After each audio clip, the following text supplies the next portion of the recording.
Hi, I'm Melanie. My father called me retarded in front of the entire board, and then threw me out of the only life I'd ever known, over one mistake. But what if it wasn't a mistake? What if the people I loved most planned every piece of my downfall, slowly, quietly, for years? They rewrote my contract, forged my resignation, locked me out of my own home. I found out about the meeting from a calendar update I wasn't supposed to see. It was buried under another invite. Strategy Sync, 9 a.m. I blinked. That was my project. I clicked it open. Ronan had scheduled it with legal, ops, and the executive team. My name was missing. I marched down the hall to ask Dana, my assistant. She avoided my eyes, pretending to type. Hey, I said, trying to sound casual. The meeting this morning, why wasn't I looped in?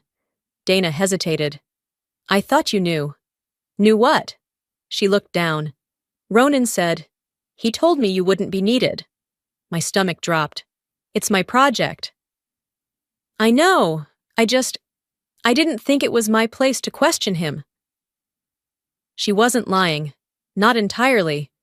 But she wasn't telling the truth either. The first cut didn't bleed. It just left this strange hollow behind my ribs. That night, I barely slept. I rehearsed what I'd say, how I'd ask my dad what the hell was going on. I told myself there had to be some misunderstanding, some calendar glitch maybe. I even thought about calling Ronan, but I couldn't stomach hearing that smug, syrupy voice say something like, "Let's not get emotional here, sis." I walked into the boardroom at 8:55 the next morning. The usual suspects were already there. Legal, ops, my dad, at the head of the table in his custom navy suit. Ronan sat near him, smirking like he'd already won something. They all went quiet when I entered. "Morning," I said, trying not to sound like I wanted to throw up. My dad didn't respond. Instead, he grabbed a stack of papers from in front of him and slammed it onto the table. "Did you write this?" I blinked. "What is that?" He shoved it closer. "You tell me." I recognized the format. It was a draft contract for my project. I'd submitted a version last week, but this looked off. I flipped through quickly. Figures were wrong. Sections were rearranged. "I never sent this," I said quietly. "You signed it." Number I submitted a draft through the internal portal. "This isn't mine." "You submitted it," he snapped. "It went to legal. It almost went to the damn client. If Ronan hadn't caught it, we'd be giving away half the shipping division for pennies." "That's not possible. I double-checked the valuation models." "You didn't check anything." His voice was rising. "You rushed it. You didn't even ask legal to review before sending it out." "That's not true." "Then explain this." He jabbed the page with his finger. I opened my mouth, but no words came. I couldn't explain something I didn't do. And then it happened. His voice dropped low, not quiet, but sharp, like a punch between the ribs. "You're retarded, Melanie." Silence. Nobody moved. Even the hum of the ceiling lights felt louder than the room. My skin burned. My ears rang. My breath caught in my throat. Ronan looked down, barely containing a smirk. My mother, sitting at the far end, didn't even flinch. She just picked up her coffee and took a sip. I stood there like a statue, wishing I could rewind time or disappear. But I wasn't a kid anymore. There was no hiding behind school or excuses. I had made it here, to this table, to this company, and now my own father had humiliated me in front of the board. No one spoke up, not one person. He leaned back, folded his arms, and said nothing more. I gathered the papers, slowly, carefully, so they wouldn't see my hands shaking. I nodded like I understood. Then I turned and walked out. I don't remember the elevator ride. I just remember the silence. And then he said it, loud enough to echo in my bones. "You're retarded." I didn't cry in the elevator, not even when the doors shut and I was finally alone. But my throat felt raw, like I'd swallowed something too sharp to name. I drove straight home, hands clenched tight on the wheel.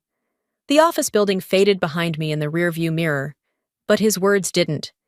"You're retarded." I replayed it. again and again, like some broken loop I couldn't escape. He'd said it like it wasn't the first time he'd thought it, just the first time he let it slip. Lake Forest looked exactly as it always had. Too perfect, too quiet, too fake.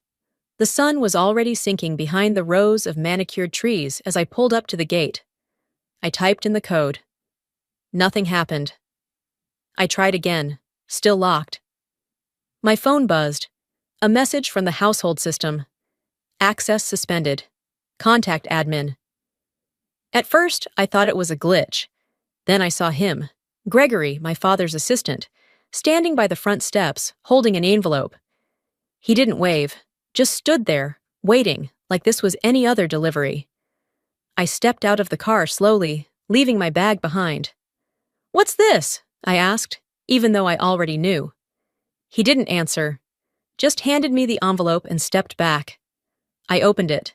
Inside was a single sheet, formal letterhead, stiff tone.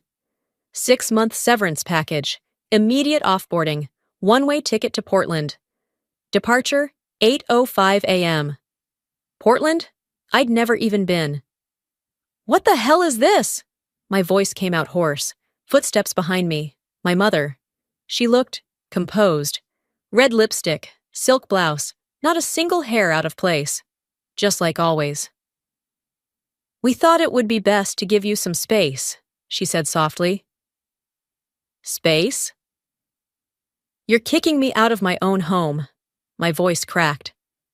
"You'll have a chance to reset," she said, like we were discussing yoga retreats. "It's not forever." I laughed. A short, bitter thing that didn't sound like me. "You know he called me retarded in front of the entire board today, right?" She blinked, lips parting slightly. But she didn't look shocked. She looked tired. "He's under a lot of pressure." I took a step back. "So that makes it okay?" "Melanie, don't make this harder than it already is." "No," I said.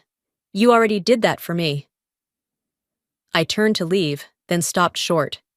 There, parked just beyond the hedge line, was Ronan's car. Engine running, windows up, in the passenger seat, my mother's handbag. I stared, confused for a moment. Then the passenger window rolled down.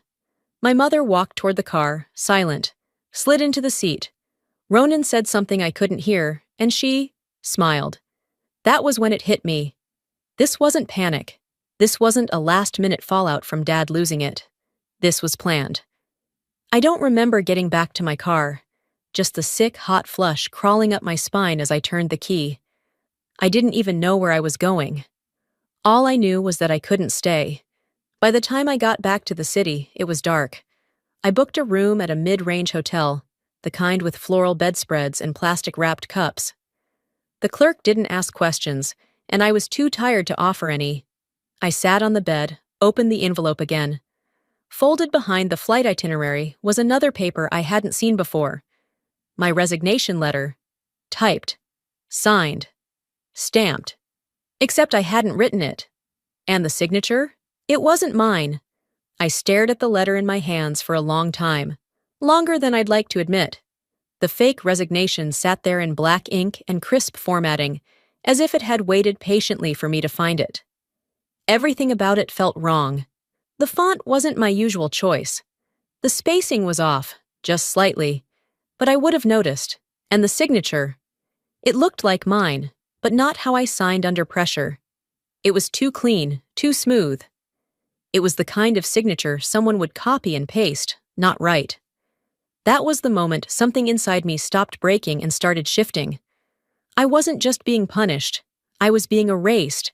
The room around me was too quiet.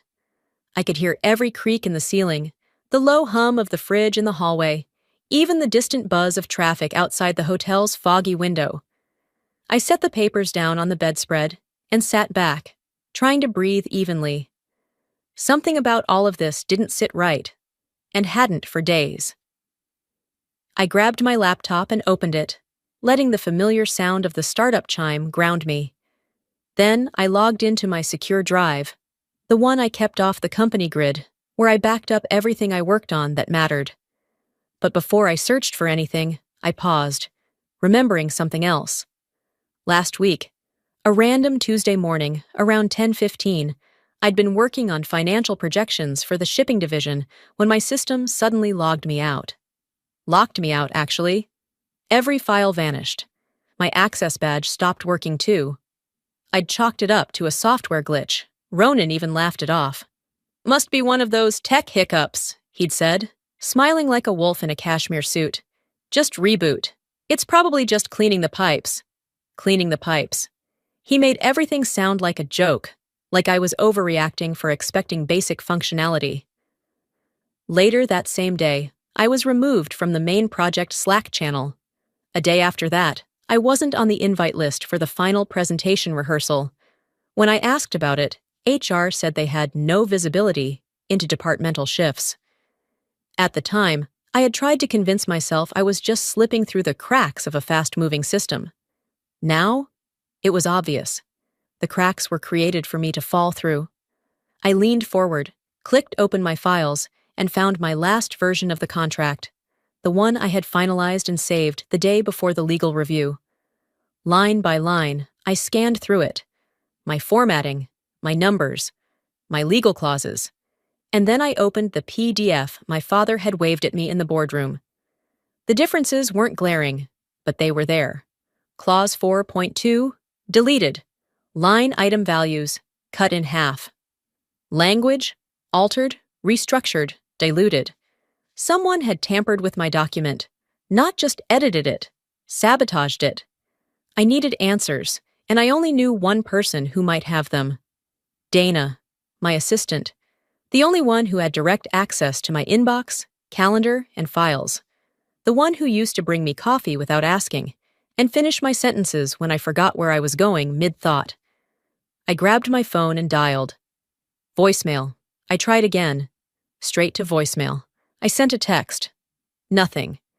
Then I opened her Instagram. Last active, 3 hours ago.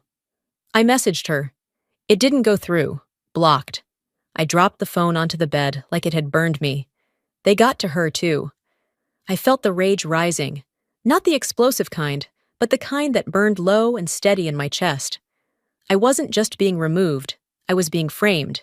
Cleanly, quietly, strategically. I walked to the small desk by the window, opened my laptop again, and clicked open my encrypted archive. One I hadn't touched since grad school. Back then, I'd created a habit. Every file I ever worked on, I kept a mirror copy. Timestamps, original file paths, proof. I wasn't sure what I'd find, but I knew where to start. And if they wanted me gone, they should have done a better job deleting the original me. I hadn't planned to stay up all night, but sleep never came, and by the time the first streak of gray cut through the city skyline, my laptop was surrounded by a maze of open windows, contracts, time logs, backup folders, message threads. 2 versions of the contract sat side by side on my screen. My version, meticulous, clean, properly formatted. Every clause aligned, every valuation triple-checked. I'd poured 3 weeks of my life into that draft. The other version, the one shown to the board, was a mess in disguise. A butchered copy, clauses sliced away like fat. Key figures halved. Even the language felt wrong, like someone had run my words through a blender and smoothed it out just enough to pass a glance. But not my eyes. I knew my work, and this was someone else's hand pretending to be mine. There was no room for doubt now. I wasn't sloppy. I was set up. The adrenaline that had carried me through the night was fading, replaced by the cold throb of fatigue. But before I let my body crash, I needed to know one more thing. The email. The one that supposedly sent the contract to legal. I dug through my archive and found no record of that email ever leaving my inbox. I was obsessive about logging correspondence, especially with legal. But there was nothing. I remembered Ronan making a snide comment in the kitchen one day. Paper trails are only useful when you control the paper. I'd laughed at the time. Now it made my stomach turn. I checked my smartwatch, an old habit I never broke, even when I hated the look of it. I pulled up my location history. At the exact time the email was supposedly sent from my work account, I was 2 miles across town at a supplier meeting. My GPS showed me at the corner of Randolph and Clinton, timestamped and geotagged. I cross-referenced it with the email metadata the board had reviewed. According to the internal report, the email came from my company device, at my desk, logged in under my name. Except I wasn't there. My smartwatch proved it. But when I tried to retrieve my company system logs, they were gone, wiped, clean, as if I'd never been there at all. Somebody had scrubbed the timeline, erased my alibi, and the only way they could do that was with access I no longer had. I sat still for a few seconds, letting the weight of it settle into my bones. Whoever did this didn't just want me out. They wanted to make sure no one remembered I was ever in. I stood up, stretched my stiff legs, and poured myself a glass of water from the courtesy pitcher on the dresser. My hands weren't shaking anymore. I wasn't confused. I wasn't scared. I was done hoping this would fix itself. I walked back to the desk, sat down, and opened a blank message draft. To Ronan Varel at varelglobal.com. Subject: Curious. Do you remember what you said about paper trails? I stared at the blinking cursor. Then I deleted the message. He didn't deserve a warning. Instead, I opened a folder titled Red Flag Legal Backup and began copying files onto a private drive. I encrypted everything with a new passcode, one I'd never used at work. Halfway through the upload, my phone buzzed. Blocked number, one new message. I almost ignored it, but something made me open it. Don't trust anyone, not even her. My spine stiffened. There was no name, just a single character at the bottom of the message. E.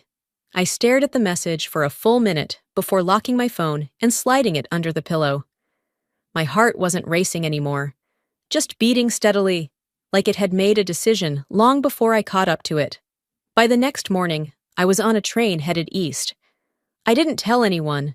There was no one to tell. Boston felt like the right kind of place to disappear. Familiar enough from school days, distant enough from my family's reach. I rented a desk in a shared office downtown, something anonymous with frosted glass doors and quiet people who didn't ask questions. I set up my laptop, opened my folders, and forced myself to start from the beginning. To move forward, I had to go back, to the moment it all collapsed. It was the morning of the final presentation. I'd been up since 4 a.m., rehearsing numbers in my head, checking last-minute adjustments. My laptop, solid as ever, suddenly froze. Completely unresponsive. I remember tapping the screen like an idiot, willing it to reboot. Nothing. Bad timing, huh? Ronan's voice had drifted in from the hallway, too casual. He walked in, holding a printed stack of papers. Don't worry, I've got a copy right here. You emailed it to me last night, remember? Except I hadn't. But in the chaos of the moment, of the room filling with board members, my dad barking about punctuality, my anxiety fogging everything, I took the papers. I was too proud, too scared to admit I wasn't ready. I flipped to the executive summary and felt my gut twist. The language was off. Some of the metrics looked deflated. But I told myself it was nerves, that I was being paranoid. I used that version. The version Ronan handed me. The same one that got me fired. Now, 1 week later, sitting under sterile white lights and the hum of someone else's coffee machine, I reopened the file chain. I compared the document I'd saved on my external drive to the printed version from that morning. The file Ronan gave me? It wasn't just altered. It had been created 2 hours after I'd submitted my final. The metadata was clear. Time-stamped edits, file name variants, no digital signature. My version had every checkpoint logged. His had none. I opened the print version and held it beside mine. Paragraphs reordered. Clause 5.6 entirely missing. Fonts inconsistent. Margins off. Sloppy work, if you were looking. And that was the point. No one had been meant to look. They expected me to fall apart quietly. I didn't scream. I didn't throw anything. I just sat there, teeth clenched, rereading every line with a stillness that felt surgical. They forged my mistake. And they handed it to me like a loaded gun, knowing I'd fire it into my own foot. But they forgot one thing. I keep records. I composed an email to the legal team. 2 sentences. No accusations. Just questions. Can you confirm who authorized the revised contract draft presented at the March 2nd meeting? I'd like to verify the final formatting source. I hit send. Then I waited. 20 hours later, my phone rang. Mel? Ronan's voice. Too smooth, too fast. Hey, I got a ping from legal. They said you were asking questions. Just wanted to check in, you know? I didn't respond. Look, I know things got out of hand, and maybe Dad was a little harsh. But you've got to understand, there was pressure. It wasn't personal. Still silent. You okay? That's when I spoke. You really shouldn't have. And I hung up. It had been 4 weeks since I left Chicago behind. 4 weeks since I slammed the door on that call with Ronan. I thought the anger would dull with time. It didn't. Instead, it turned into something sharper, something useful. Boston gave me space. I rented a small unit above a wine bar in the North End, cozy enough to work from, anonymous enough to feel safe. My days were quiet, predictable. Research in the morning, encrypted calls with potential partners in the afternoon, cold meals at night. But it was the mailbox downstairs that changed everything. One afternoon, after a long call with a maritime logistics contact in Singapore, I found a cream-colored envelope wedged between credit card offers and pizza coupons. My name was written in familiar, blocky handwriting I hadn't seen since I was a teenager. Inside was a single page. No signature, no return address, just a message in Ephraim's hand. They've underestimated the one I taught best. Do not trust email. They're watching everything. Use what I gave you. For a moment, I just sat on the stairwell, letter in hand, fingers trembling slightly. I hadn't heard from my grandfather since the day I was escorted out of the boardroom. Everyone thought he was too old, too tired to care anymore. They didn't know him. He never stopped watching. And clearly, he hadn't stopped protecting me either. The next morning, I registered a company under a name I'd scribbled in the margins of my grad school notebooks years ago. Phoenix Navigation Solutions. A rebirth. A rise. Quiet, unassuming, but sharp where it counted. I hired 3 people. None of them from Chicago. No resumes that could be traced back to Varel. Just scrappy, brilliant, hungry minds who liked puzzles and hated bureaucracy. We set up shop in a co-working loft with brick walls and terrible coffee. But it was ours. We worked quietly, with no press, no LinkedIn posts, just data, trade flows, port traffic, licensing renewals, and one clause, 23.4b, printed and pinned above my desk. In the event of restructuring or asset transfer, the original signatory shall maintain first right of refusal for all Pacific Rim shipping routes and associated infrastructure. Buried in corporate legalese, nearly invisible, but not to me. A week after Phoenix launched, I received another letter from Ephraim. No greeting, no pleasantries. Watch the Singapore deal. They're overstating asset value. The real leverage is in the port access. Jakarta and Cebu are next. You know what to do.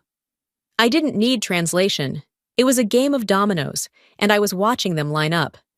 Every few days, more letters came. No digital trail, no proof he existed in this plan. Just paper, ink, and intent. Trust no one, he wrote once, especially the ones who smile too easily. I thought of my mother, her calm voice handing me a plane ticket out of the house, the way she sat in Ronan's passenger seat that night. Not confused, not conflicted, comfortable. They'd all made their choice. Now I was making mine. Each note from Ephraim was another breadcrumb. Each one pulled back the curtain a little more. I stopped thinking like a victim. I started thinking like an architect. On a Thursday night, the office was empty. My team had gone home. I was alone with the hum of the city outside and the soft tap of a highlighter against my desk. I took the original board contract, the one they claimed I'd ruined, and pinned it next to mine.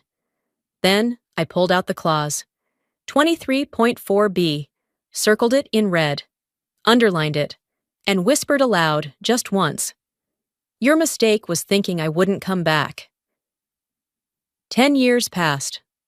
Not slowly, not gently, but with enough distance for me to sharpen the edges they once tried to file down. The morning I returned to Chicago, the city skyline didn't feel the same. I wasn't here for nostalgia. I wasn't here for closure. I came to finish what they started. The law office sat on the 33rd floor, overlooking the river, sleek, polished, impersonal, like most of the men who used to sign my paychecks.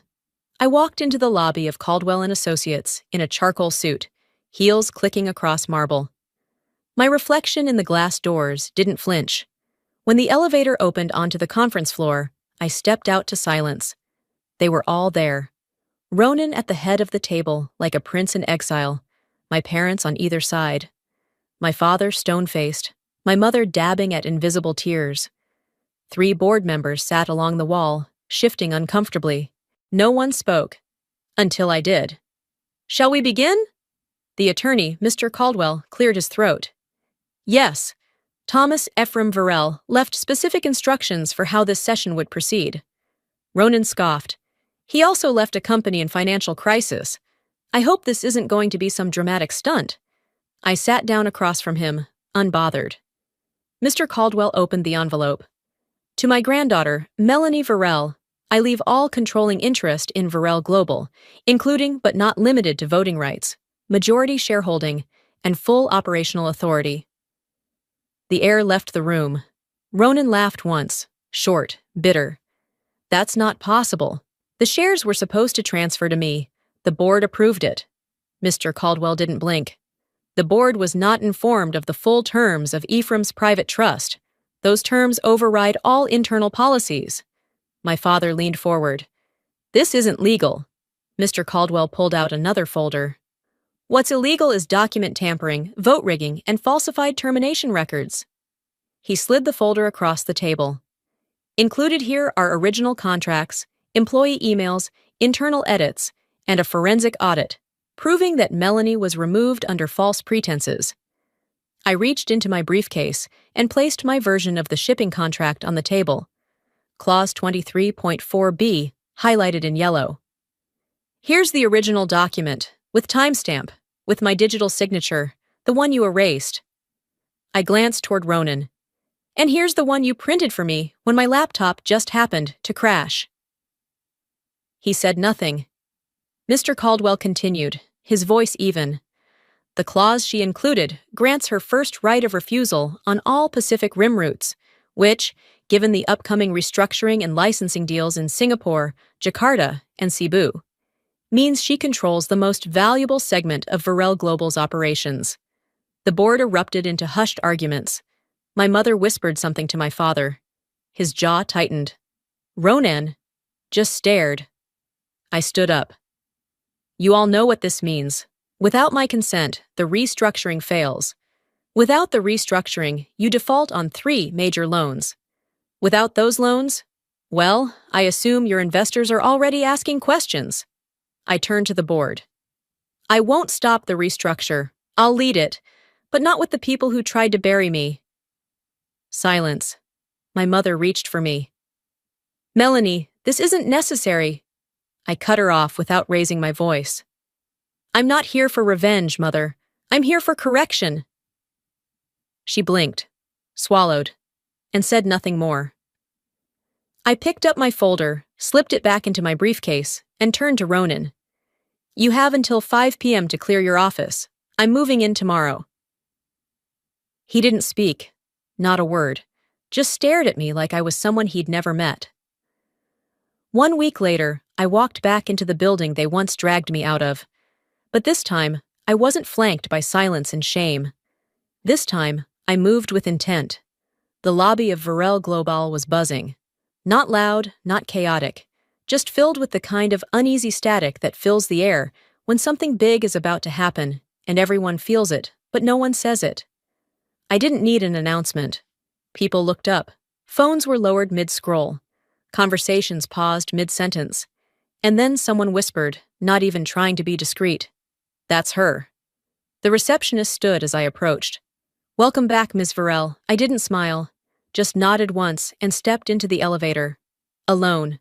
32 floors, and not a single regret. The elevator chimed open to the executive suite. Familiar corridor, same sterile walls. But this time, the air didn't push against me. It made way. Ronan's door was already open. He was inside, sleeves rolled up, shoving papers into a box. His usually slick hair was out of place, shirt wrinkled, confidence cracked. He didn't look at me right away, just said, "Guess you're early." "I always was." He glanced up, gave me a half smile, like we were back in the break room years ago, and this was all just a misunderstanding. "Look, Melanie." "No," I stepped in. "You don't get to lead with charm. You don't get to act like you didn't watch me drown and hand me the anchor." His jaw tensed. "I made mistakes, all right? I didn't think it would go that far, Dad." "Don't blame Dad," I cut in. "You didn't just fire me. You erased me from files, from meetings, from my own family, and you smiled while doing it."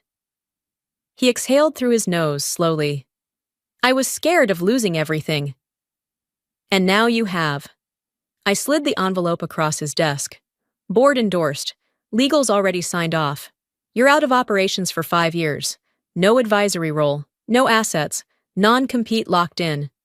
You're freezing me out." "I'm giving you what you gave me, but I'm doing it legally." He swallowed, eyes flickering to the papers. "You win then." I shook my head. "This isn't a game anymore. It never should have been." He didn't argue. He just nodded once, tight and bitter, and went back to packing. I left the office without looking back, but I didn't get far. My parents were waiting in the executive lounge. My mother stood first. "Melanie, please." She looked tired in a way I hadn't seen before, not from age, from truth. "I didn't know everything. I thought they were protecting the company." "You were in the car," I said flatly, "with Ronan the night I was thrown out." She blinked. "It wasn't like that." "It was exactly like that." My father cleared his throat. "Mel, you've made your point, but let's be smart about this. The company needs unity. We can talk." I stepped closer. "You chose him. You chose loyalty to a version of the company that died the day you told me I wasn't good enough." He looked away. Couldn't meet my eyes. "I'm not here to fight anymore," I continued, "but I won't pretend we're okay. Not now. Maybe not ever." I walked past them and opened the door to what used to be my grandfather's office. Now it was mine. I didn't cry. I didn't smile. I placed one thing on the desk before sitting down. The framed original contract, the one they tried to use to break me, and all I could think was, they built this throne from fire and lies, but I'm the one who rose from the ashes. 3 weeks had passed since I walked into this office with the weight of 10 years trailing behind me. Now, I sat at the same desk my grandfather once ruled from, not as an heir, because heirs wait, but as a builder, a restorer. A woman who came back not for blood, but for balance. The quarterly reports were stacked neatly beside my coffee mug. Numbers were steady. Staff morale was up. Rumors had quieted. The board had fallen into line faster than I expected, part fear, part relief. No one asked about Ronan anymore. Phoenix Navigation had merged into Varel's logistics division without friction. My team, my people, were now at the core of every strategic discussion, bringing insight no spreadsheet could fake. I didn't need applause. I needed stability, and I had it. I stood up from the desk and walked to the window. The skyline stretched like it always had, glass and steel reflecting a world that never stopped spinning. I had changed, but the city hadn't. And maybe that was okay. Every Friday, without fail, a bouquet of white lilies arrived at reception. No note, but I knew the handwriting on the delivery slip, my mother. I never replied. Last week, my father requested a meeting through my assistant. I didn't take it. Then there was Ronan. He'd sent one email, subject line, "I'm sorry, I didn't open it. I didn't need to." Closure doesn't always come with conversations. Sometimes it's just silence that holds. I wasn't cruel, I just understood, finally, what they never had. Blood means nothing without truth. Family is not made of last names, it's made of choices. Mine had spoken loudly for years. And now, so had I. I turned back to my desk and reached for a small velvet envelope I had locked in the bottom drawer. It was the last letter from Ephraim, dated 1 month before his death. It had been marked to be delivered only after the will was read. I unfolded the paper, hands steady. Melanie, queens don't wait for crowns, they build their own. And they do it not to be seen, but to lead. You were never a pawn, never a mistake, just a threat they underestimated. Don't become what they feared, become what they needed. I folded the letter carefully, placed it back in its envelope, and returned it to the drawer. Then I stood, walked to the door, and took one last look at the framed contract on the wall, the same one they tried to use to break me. It didn't symbolize revenge anymore. It represented survival and evolution. I stepped into the boardroom, where the next meeting was about to begin. No heads turned in surprise this time, no sideways glances, just acknowledgement, and something more powerful than any title: respect. Some stories don't end with revenge. They end with understanding who you are, no matter who refused to see it. I used to believe loyalty was owed, especially to those we call family. But I learned the hard way. Loyalty that costs you your identity isn't love, it's control. Being underestimated hurt. Being betrayed by blood, that shattered me. But here's the truth. Sometimes the people who break you are also the reason you rebuild stronger. This isn't just a story about revenge or business. It's about knowing your worth even when no one else does. It's about fighting for the truth even when it costs you everything.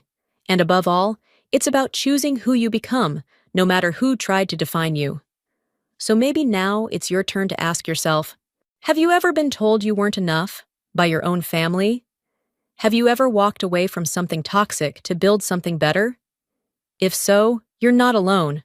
And I'd love to hear your voice.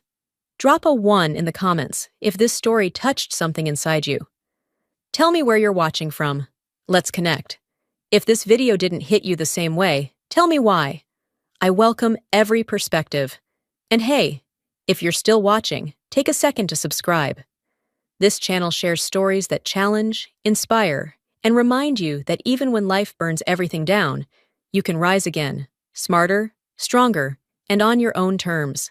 See you in the next story.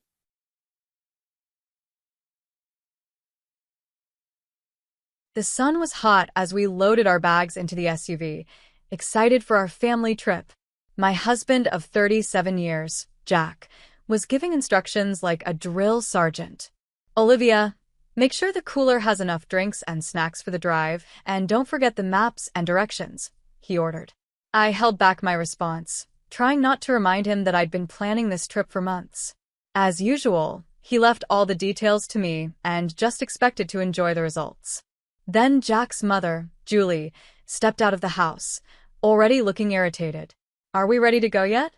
You know I hate waiting," she complained. I forced a smile. Almost. Larry and Cheryl should be here soon. Right then, my son and daughter-in-law arrived. Larry gave me a knowing look, clearly aware of the tension between his dad and me. We all climbed into the SUV, and I took my seat up front, ready for the long drive. As we hit the highway, I overheard Julie whispering to Jack from the back. "Once we're at the cabin, we'll have that talk with Olivia," she murmured. My heart sank. What were they planning? Jack replied quietly, "It's for the best, Mom. She'll never see it coming." I felt a knot in my stomach, realizing they were up to something on what was supposed to be a fun family trip. The drive was mostly silent, broken only by Julie's occasional rude remarks. By the time we arrived at the cabin, I was on edge. As we unloaded, Jack pulled me aside. "Olivia, we need to talk," he said. I braced myself, determined not to show how uneasy I felt. "About what?" I asked. He looked around, cautious. "Not here. Let's take a walk." We walked down a nearby trail as the sun started to set. Finally, Jack spoke. "Mom and I have been discussing her health. She needs more care than I can give her alone. I nodded, not sure where this was going. We've decided it would be best if she moved in with us permanently, so you can take care of her, he said. I was shocked. You want me to be her full-time caregiver without even asking me first? Jack's face hardened. It's the logical choice. You're retired, and I'm still working. Who else would do it? I shook my head in disbelief. And what about my needs, Jack? Don't they matter at all? He just rolled his eyes. Don't be so dramatic. This is what families do. We take care of each other. But his words felt empty. In that moment, I realized our marriage was just an act, held together by duty instead of love or respect. As we walked back to the cabin, Julie greeted us with a smug smile, clearly enjoying her win. That night, lying in the unfamiliar bed, I couldn't stop thinking. How had things gotten so out of hand? When did I stop being Jack's partner and become more like his servant? I thought about all the dreams I'd given up, traveling, hobbies, a peaceful retirement, all sacrificed to keep others happy. But as the first light of dawn came through the curtains, a new resolve grew in me. I wouldn't stand by passively anymore. It was time to stand up for myself. The cabin's cozy look did little to calm my nerves as we settled in for the night. Jack and Julie acted as if nothing was wrong, chatting cheerfully about the views and plans for hiking. Their calm only made me feel more uneasy. After dinner, I excused myself and went to the bedroom, closing the door behind me. I sat on the edge of the bed, my mind racing. What were they planning and why? Memories rushed back, the times I'd put my dreams on hold for Jack, and how Julie had always treated me like an outsider in her son's life. Had I been so caught up in duty that I missed the cracks in our marriage? Then, a muffled voice from the living room pulled me from my thoughts. I leaned close to the door, listening. Jack's quiet voice came through. I can't go on like this, Mother. She's become a burden. My heart pounded as Julie replied, I told you she was never right for you. We need to act before it's too late. A chill ran through me. Were they planning to get rid of me? I pressed my ear harder against the door, hearing Jack say, we have to be careful. Larry can never know the truth. Hearing my son's name was like a shock. They were planning to lie to him, to turn him against me. Tears filled my eyes as I took in their betrayal. I realized just how deeply they'd betrayed me. I stood there, frozen with shock. When Jack finally came into the bedroom, he kept his face calm, avoiding my eyes. You should get some rest, he said, not looking at me. Big day tomorrow. Then he disappeared into the bathroom, leaving me alone with my racing thoughts. I couldn't confront him yet, not until I had a plan. As he drifted off to sleep, I lay awake, plotting my next move. I wasn't going to let them do this to me without a fight. If they were showing their true colors, it was time for me to show mine, too. At dawn, as light crept through the curtains, I felt a new determination. No more playing the dutiful wife. From now on, I'd take charge of my own life. Over breakfast, I watched Jack and Julie closely, looking for any signs of their intentions. They kept up their act, chatting about the day's plans as if nothing were wrong. I thought we could go for a hike this morning, Jack suggested casually. I forced a smile, going along with it. Sounds great. As we set off into the woods, I hung back, letting Jack and Julie lead, with Larry and Cheryl behind me, talking quietly. Julie's voice floated back, sharp and cutting.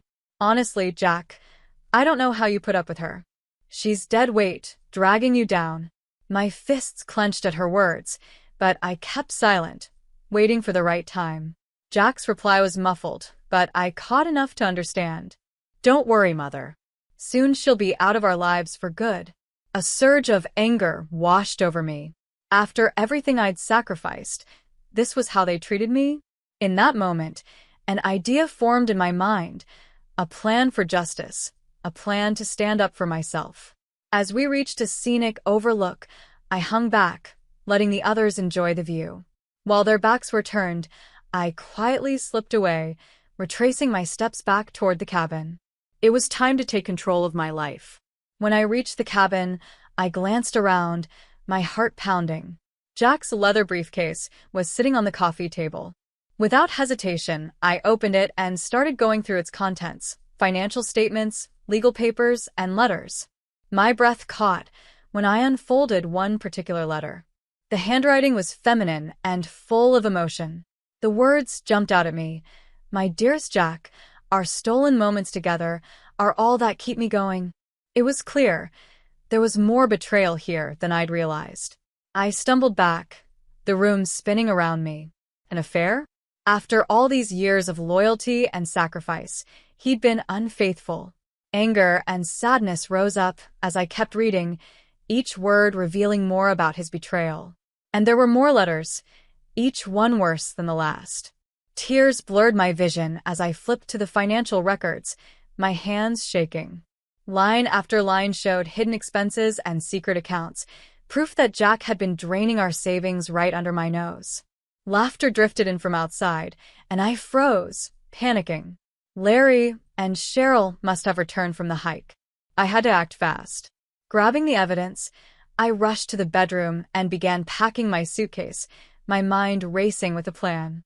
I couldn't confront Jack and Julie here, not with Larry in the middle of it all.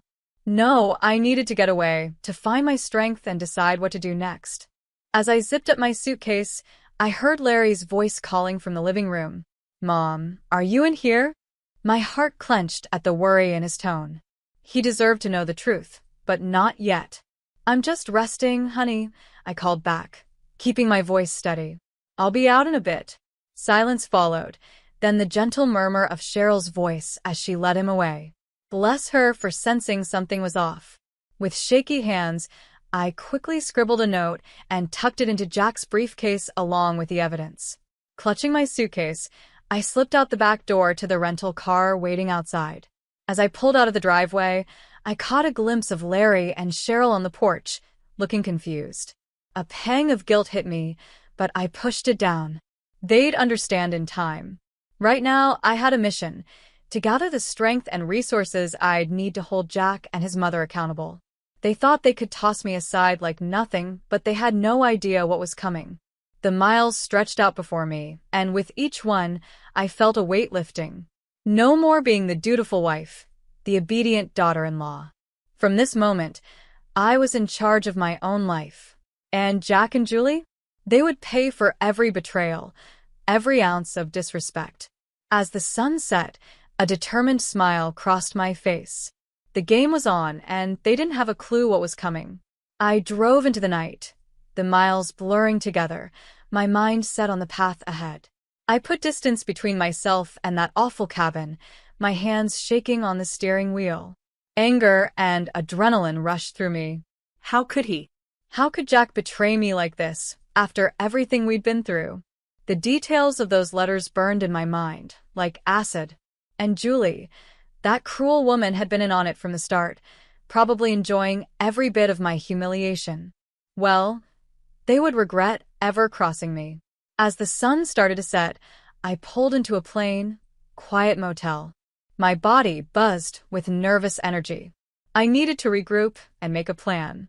The shabby room didn't do much to calm my nerves, but I took deep breaths, willing my racing heart to slow down. Sitting on the worn-out bed, I grabbed my phone with trembling fingers. Jack's number glared back at me, and a bitter laugh escaped my lips. How things had changed. No more playing the obedient wife, ready at his every call. This time, he'd be the one feeling the heat. The phone rang, over and over. Just as I was about to hang up, his gruff voice came through. "Olivia, where the hell are you? Your son is worried sick." His tone was the same mix of arrogance and control, but not anymore. "Save it, Jack," I snapped. "I know everything. The affairs. The money you've been taking. I have proof." Silence hung between us, heavy and tense. Then he laughed, a low sound that sent chills through me. "So what?" he sneered. "You really think anyone will believe the crazy rantings of a bitter old woman?" Rage flared up inside me, but I forced myself to stay calm. "I'm not the one who's out of touch, Jack. You and your mother have played me for fool long enough. Those days are over." Another pause, and when he spoke again, his voice was full of anger. "You ungrateful woman. After all I've done for you, for this family, you're going to regret this." I let out a harsh laugh. "No, Jack, You're the one who's going to regret it. Every lie, every betrayal, every bit of disrespect, you'll pay for it all. I promise you that." His response was a stream of cursing and insults, but I barely heard it. A steady determination had settled over me, strengthening my resolve. "Don't bother coming after me," I said before hanging up. I cut him off sharply, warning him, "If you know what's good for you, you'll stay away from our son. This is just the beginning, Jack. I'm done playing nice." With that, I ended the call, feeling a strange sense of calm. For the first time in years, I felt in control of my life. Grabbing a pen and paper, I started making a list: names, numbers, resources. I needed allies in this battle, people I could trust to stand by me. First on my list was Victoria, my oldest and closest friend. She'd been telling me to leave Jack for years, and I knew I could count on her. Next, I'd need a tough lawyer, someone who wouldn't back down and could help me deal with Jack's lies and hidden accounts. I had evidence of his betrayals, but I needed an expert to make sure it would hold up in court. As I kept adding to the list, I felt a new sense of purpose. I wasn't the weak, overlooked wife anymore. Jack and Julie had woken up a side of me they weren't ready for, and now they were going to face the consequences.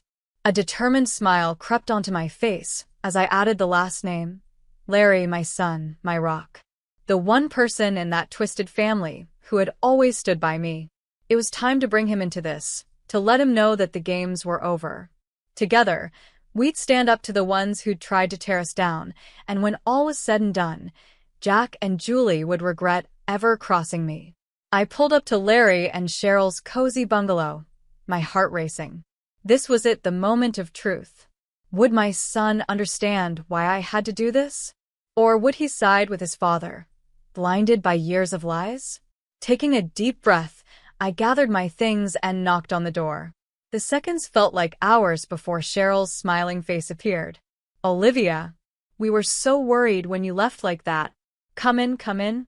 Her smile faded as she noticed the suitcase in my hand and my tired expression. "Is everything okay?" she asked, concern in her eyes. I opened my mouth to answer, but the words got stuck.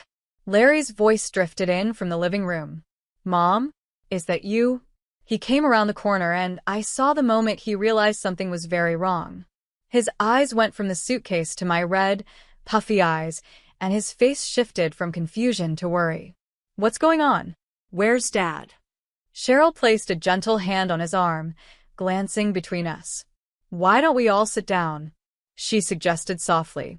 We settled onto the couch, the silence heavy around us. Larry's eyes locked onto mine, searching for answers. I took a shaky breath, knowing I had to find the right words. I started talking, the words pouring out. "Larry, your father, he's been unfaithful. For years, by the looks of it. And that's not all. He's been draining our finances, moving money into hidden accounts." Larry's face tightened with confusion. "No, that can't be. Dad would never." His voice trailed off as I handed him the crumpled letters and bank statements showing the missing funds. He scanned the pages, and I watched as the truth hit him, making his shoulders slump. "Oh, Mom," he whispered. "I'm so sorry."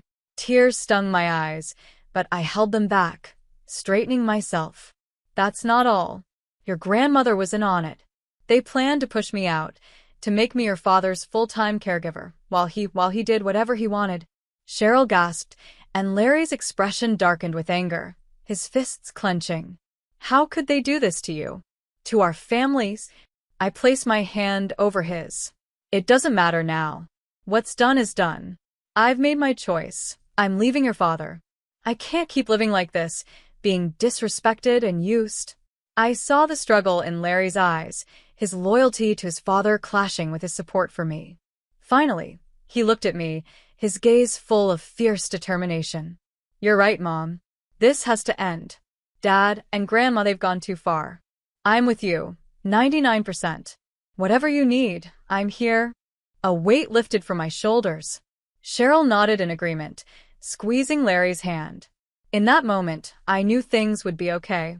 With my son and his wife by my side, I could face any storm Jack and Julie threw at me. I pulled Larry into a tight hug, blinking back grateful tears. Thank you, I whispered, my voice thick with emotion. Thank you for standing by me. Holding my son close, I felt a new strength flow through me. The road ahead would be rough, but I wasn't alone. With Larry and Cheryl's support, I was ready for whatever came next. Jack and Julie had underestimated the bond between a mother and her child. Now they would face the consequences of their betrayal. The fight had begun, and I had no intention of losing with Larry and Cheryl's unwavering support by my side. I felt a new sense of strength and determination. It was time to take back my life, to break free from Jack and Julie's control once and for all. My first step was to find a place of my own, somewhere peaceful where I could start to heal and plan for the future. Larry insisted on helping me look, and within a week, we found the perfect little apartment in a quiet neighborhood. As I unpacked, filling the shelves and walls with things from my life, I felt a weight lift. This was my space, my escape from the toxic life I'd left behind. Of course, Jack didn't take my leaving calmly. He showed up at Larry's door, red-faced and shouting, demanding to know where I was. "She's your mother, for God's sake," he yelled at Larry. "You're supposed to be loyal to your family, not that ungrateful woman." But Larry held his ground, his jaw set in that familiar, stubborn way. "Mom's the only family I need right now," he said firmly. "You and Grandma have done enough damage." Jack's eyes narrowed as he tried to think of a way to get control back. "Don't be so quick to judge, son. You haven't heard my side of things." Larry didn't budge. "I've heard enough. Mom showed me the letters and the bank statements. I know what kind of man you are." For a moment, Jack looked thrown off, but then his face hardened as he jabbed a finger at Larry. "Mark my words, you're going to regret this. When your mother's lies catch up with her, don't come running back to me." With that, he stormed off, leaving an uneasy silence behind. Larry's shoulders slumped, and I could see how hard this was on him. I crossed the room and hugged him tight. "Thank you," I whispered. "Thank you for standing by me." He hugged me back, his voice filled with emotion. "Always, Mom. I'm with you." Over the next few weeks, I focused on settling into my new life. I unpacked, decorated, and explored my neighborhood.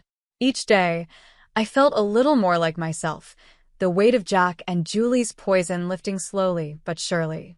They didn't make it easy. Jack bombarded me with calls and texts, sometimes pleading for me to come back, other times hurling insults. Julie was just as bad, leaving nasty voicemails that made my blood boil. But I stayed strong, knowing Larry and Cheryl were there for me. I knew that if I gave in, even a little, Jack would try to pull me back in, and I wasn't about to let that happen. Not after everything. The final straw came a few months later when Larry called me in a panic.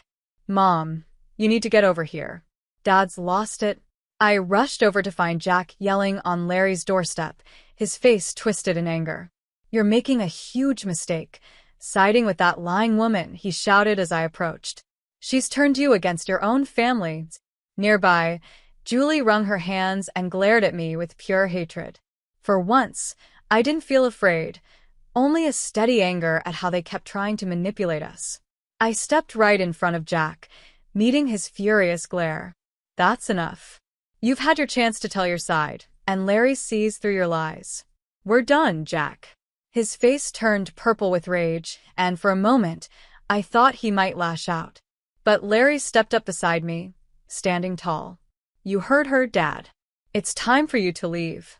If you can't respect our choices, you're not welcome here anymore." Suddenly, Jack's anger faded, his shoulders drooping as he shot me one last, bitter look. "Fine, have it your way. But don't come crying to me when this falls apart." He and Julie retreated, and as they left, I felt a wave of relief wash over me. That chapter of my life was finally closed, and their hold over me was gone for good. Turning to Larry, I hugged him tightly, holding back tears. "Thank you," I whispered. He hugged me back, his voice full of emotion. "You don't need to thank me, Mom. You're the strongest person I know." And in that moment, I knew it was true. Jack and Julie had done their best to tear me down, but I had come out stronger than ever. At long last, I was free. With Jack and Julie out of our lives, Larry, Cheryl, and I found some peace. But I knew it wouldn't last forever, not with how they had acted. Sooner or later, they'd try to regain control over the family. My chance for closure came a few months later, on Joyce's 89th birthday. Despite the tension, Julie still expected the entire family to show up and celebrate. I knew she'd unleash her anger if we didn't go. Part of me wanted to stay away, to just let it go. But another part of me, the part that had been mistreated and pushed around for years, wanted justice. This would be my chance to reveal the truth about Jack and Julie's actions in front of everyone. With Larry and Cheryl's support, I decided to go to the party. As we drove toward Julie's grand estate, I felt ready for whatever was to come. I could feel the tension in the air, thick and heavy. Joyce greeted us at the door, her usual smirk in place. Well, if it isn't the prodigal daughter-in-law, she sneered. You've got a lot of nerve showing up here after how you treated my sister. I was about to reply, but Larry stepped in first, his voice steady but firm. That's enough, Aunt Joyce. We're here to celebrate your birthday, not listen to your insults. Her eyes widened at his tone, but she moved aside and let us pass. Inside, the party was in full swing, with guests chatting, sipping drinks, and mingling. Julie spotted us immediately, her face tightening with anger as she headed in our direction, clearly ready to unload on me. But Jack grabbed her arm and whispered something to her, stopping her mid-stride. For a second, I thought they'd cause a scene, but Julie pulled herself together, giving me a look of pure hatred before plastering on a fake smile. Olivia, darling, how lovely of you to join us, she said, her voice dripping with forced sweetness. And Larry, Cheryl, we're just thrilled to have you here. I refused to be intimidated. Lifting my chin, I met her gaze head-on. Thank you for the invitation, Julie. It's been far too long since the whole family has come together. She narrowed her eyes at my emphasis on family, but stayed silent. Jack, however, couldn't resist a jab. Yes, well, some of us have a rather twisted view of what family actually means, don't we? His comment was aimed at me, but I didn't take the bait. Instead, I excused myself and made my way to the bar. If I was going to make my move tonight, I needed a drink first. As the evening wore on, I watched Jack and Julie as they moved around the room, mingling and acting like they owned the place. Joyce, too, sat on her throne, overseeing everything with her usual smug look. Finally, as the cake was being served, I saw my chance. Rising from my seat, I tapped my glass and called for everyone's attention. If I could have everyone's attention, please. The room grew silent, all eyes on me. Jack and Julie's faces looked tense, with a flicker of unease in their eyes. Taking a deep breath, I began, my voice clear and steady. I'd like to thank Joyce for inviting me to this lovely celebration. It's been far too long since we've all been together as a family. I let the word family hang in the air, making sure it sank in. Julie's eyes narrowed, but I kept going. I say family loosely because while we may be tied by blood and marriage, the sad truth is that this family has been falling apart for years. Shocked murmurs spread through the crowd, and I saw Jack tense, his face turning red with anger. But I couldn't stop now. The words just kept coming. For decades, I've endured the cruelty and manipulation from my husband and mother-in-law. The emotional abuse, the financial lies, the complete lack of respect. Gasps and whispers filled the room as I laid everything out. The affairs, the hidden bank accounts, their plans to trap me as Jack's caregiver. By the time I finished, Julie's face was pale, her usual calm cracking. Jack looked stunned, as if he couldn't believe I dared to reveal his secrets to everyone he knew. For a long, charged moment, the room was silent. Then, suddenly, outrage and judgment poured forth. How could you, Jack? Julie, we trusted you. Voices rose around us, filled with shock and disapproval. Julie shrank back, her eyes searching for someone, anyone, to stand with her. But no one did. Even Joyce turned her back, her lips pressed in a thin, disapproving line. As the noise raged on, I felt a strange calm settle over me. The weight of shame and secrecy was gone, replaced by a sense of freedom. I crossed the room to stand before Jack and Julie, looking them directly in the eye. "It's over," I said quietly but firmly. "Your lies, your manipulations, they're all exposed. You have no power over me or this family anymore." Julie opened her mouth, likely to throw out one last insult or threat, but the words died as she looked around, seeing only judgmental glares and hearing whispers of disgust. In that moment, the fight left her. She was a defeated queen, her reign finally over. With my head held high, I walked out of the room, Larry and Cheryl by my side. As we stepped into the cool evening air, I felt an immense weight lift from my shoulders. I was finally free from their toxic hold, their twisted games. The path ahead would be long, but I knew I'd face it with strength and pride, unbroken. They say revenge is a dish best served cold, and oh, how sweet felt. In the days after Joyce's disastrous party, a calm settled over me like I hadn't felt in years.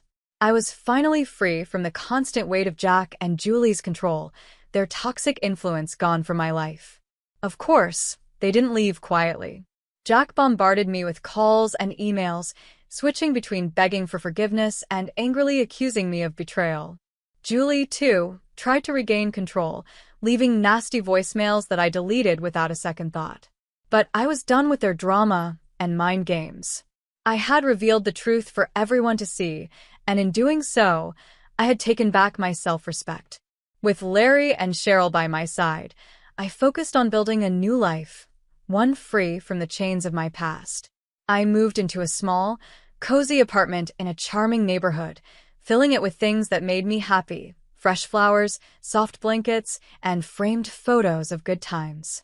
As the weeks turned into months, I started to explore the world outside my old life. I joined a book club at the local library, losing myself in stories of other strong women who had overcome their own struggles. I also volunteered at a soup kitchen nearby, finding comfort in helping others. Slowly but surely, I started to heal and reclaim the parts of myself that had been hidden for too long. The anger and bitterness I once felt gave way to a sense of peace. Larry and Cheryl were always there, supporting me. We had regular family dinners, filling my little apartment with laughter and love. When Cheryl gave birth to a beautiful baby girl, I was there every step of the way, overjoyed to become a grandmother. Holding my granddaughter in my arms, looking into her innocent eyes, I made a silent promise. This child would never experience the pain and control I had faced.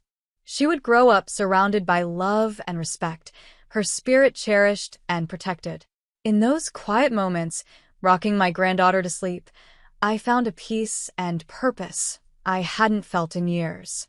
This was what truly mattered, not the arguments or toxic power struggles, but the simple joys of family and unconditional love.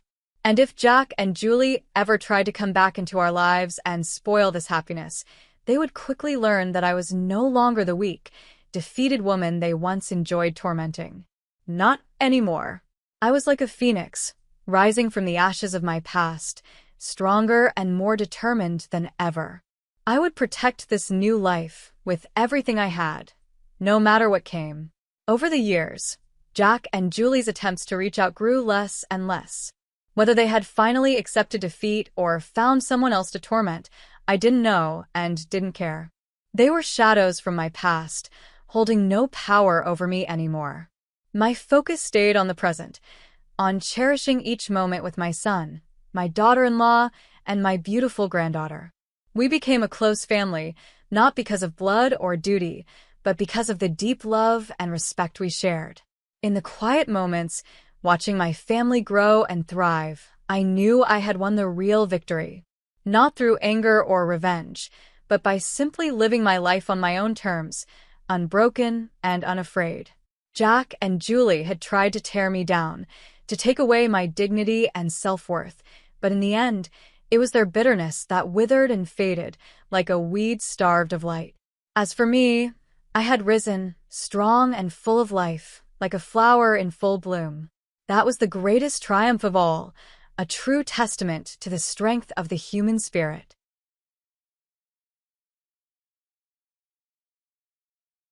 My name is Linda, and I'm the oldest of two kids. My dad has his own business, and my mom works part-time at a trading company. Then there are the twins, Barbara and Adam, who are 7 years younger than me. They were always the favorites, the ones who could do no wrong in our parents' eyes. From the moment they were born, my role in the family changed a lot. I wasn't just their big sister. I became their babysitter, housekeeper, and personal assistant all at once. While other kids my age were having fun, I was picking up the twins from school, helping them with homework, and taking them to their activities. I also had to take care of the house, cleaning, cooking, grocery shopping, and more. Meanwhile, Barbara and Adam did nothing. They'd come home, drop their backpacks anywhere, and leave a mess behind them like it was my job to clean up. One afternoon, when I was about 16, I finally got the courage to talk to my parents about it. During dinner, I tried to keep my voice steady. Mom, Dad, why am I the only one who has to do all the housework? Barbara and Adam never help with anything. Mom put down her fork and gave me that look, the one that made me feel silly for even asking. Honey, that's just how families work. The oldest child always has more responsibilities. But that's not true, I said. I've been to Laura's and Emily's houses, and in their families, everyone shares the chores equally. Mom's face hardened. Those families are raising their kids the wrong way. Is that where you got this idea? From your friends. Across the table, Barbara and Adam smirked. They loved it. Later that week, I got in trouble again, so I decided to talk to Barbara and Adam directly about helping out more. Why don't you guys ever help with the housework? I asked while we were doing their homework. Barbara rolled her eyes. Mom says we need to focus on school and our activities. That's our job. Yeah, Adam added with a smug grin. You're supposed to do all that stuff. Mom told us so. But it wasn't just about the chores. The twins seemed to enjoy making my life harder. They would mess up rooms I had just cleaned or break things and blame it on me. Sometimes, they even lied to our parents, saying I didn't help with their homework or forgot to buy something they needed. My senior year of high school should have been exciting, a time for college applications, campus visits, and planning my future. Instead, it was just another reminder that in my family, I always came second to the twins. I remember that evening so clearly. I was sitting at the kitchen table, surrounded by college brochures, when my parents came home. I could tell by their faces they had bad news for me. Linda, we need to talk about college, Dad said, avoiding my eyes. Mom spoke next, her voice flat.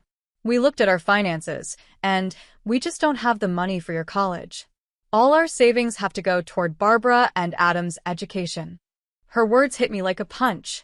I stared at the brochures, which now felt like a cruel joke with all their promises of a bright future. But I've worked so hard, I whispered. My grades are good. I can get scholarships. The decision is final, Mom said firmly. We have to think about Barbara and Adam's future. What about my future? I asked, trying not to cry. Dad patted my shoulder awkwardly. You're smart, honey. You'll figure something out. That night, I lay in bed, staring at the ceiling, listening to the twins laughing in their room down the hall. They already knew. I could tell from the way they had smirked at me during dinner. Once again, they were getting everything. I got nothing. But something changed in me that night. Instead of crying, I got angry, really angry. The next day, I started looking for a job. Within 3 weeks, I found an entry-level position at a company. It wasn't fancy, but it paid enough for me to rent a tiny apartment. The day after graduation, I moved out. The next few years were tough, but I worked hard. I took every training my company offered, volunteered for extra projects, and slowly moved up. I didn't have a college degree, but I had something better, real-world experience, and the determination to succeed. Meanwhile, Barbara and Adam got everything as planned. Mom and Dad somehow found plenty of money to pay for their tuition, housing, and expenses. They graduated with impressive degrees and even bigger egos. The funny part? Barbara can't keep a job for more than 4 or 5 months. She always has an excuse about why it's not a good fit for her talents. And Adam? He works as a warehouse supervisor, a job that definitely doesn't need the expensive degree our parents went into debt for. But at every family gathering, They love to brag about their education. Well, as someone with a degree in business administration, Barbara will say, giving me that smug look. You know, back in college, Adam will add, trying to one-up her. I just sit there, sipping my wine, thinking about how my salary is more than both of theirs combined. Sometimes, I have to hide my smile behind my glass while they brag about their degrees, while struggling to pay their bills. Then one day, during my lunch break, I was scrolling through my phone when I saw a post from my cousin Laura. She was wearing a gorgeous emerald green dress, smiling at the camera. The caption read, "Can't wait for Aunt Emma's big celebration." I stopped mid-bite, my sandwich frozen in my hand. My mother's birthday wasn't for a few more weeks, and I hadn't heard anything about a party. Maybe I was overthinking.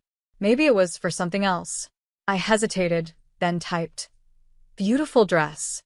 What's this celebration for?" Laura replied almost instantly, "For Aunt Emma's 59th birthday. It's going to be amazing. Haven't you started planning your outfit yet?" It felt like ice water had been poured over me. My mother was throwing a big party, and I, her eldest daughter, knew nothing about it. My hands shook as I grabbed my phone and called my mother. She answered on the fifth ring. "Linda, what is it? I'm really busy right now." I try to keep my voice steady. "I just saw Laura's post about your birthday party. Why haven't I heard anything about it?" There was silence on the other end, then a small sigh. When Mom finally spoke, her voice had that familiar tone, calm but condescending, like she was talking to a child. "Oh, that." "Well, Linda, I didn't invite you because I don't want you there." I actually pulled the phone away from my ear and stared at it, sure I had misheard. "What do you mean you don't want me there? I'm your daughter." "Yes, well," she cleared her throat. "The thing is, Linda, this is going to be a very upscale event. There will be important people there, high society guests, your father's business associates, my friends from the country club. And honestly, I'd be embarrassed to introduce you. You don't have a college degree, Linda. What would I even say when people ask what you do? It would be uncomfortable." I sat there, holding the phone to my ear, listening to my own mother tell me I wasn't good enough to be at her birthday party. "So, Barbara and Adam are invited?" I asked, already knowing the answer. "Of course they are," she replied, like it was obvious. "They have college degrees. They know how to behave in sophisticated company." I thought about Barbara, who couldn't keep a job for more than a few months, and Adam, who worked in a warehouse. But because they had degrees, they were worthy of being at Mom's party. "I see," I said. My voice sounded strange, almost distant. "So that's really how you feel about me?" "Oh, don't be so dramatic, Linda. This is exactly why I didn't want to have this conversation. You always turn things into such a scene." I had always known my mother loved the twins more than me. But this was different. This wasn't just favoritism or ignoring me. This was my mother openly saying she was ashamed of me, that I wasn't worthy of being seen with the family in public. I barely slept that night. Her words kept playing over and over in my head. By morning, I told myself there had to be a mistake. My father couldn't possibly agree with this. He had always been more reasonable, even if he did favor the twins. I needed to hear what he had to say. The next morning, I drove to my parents' house, going over what I wanted to say in my head.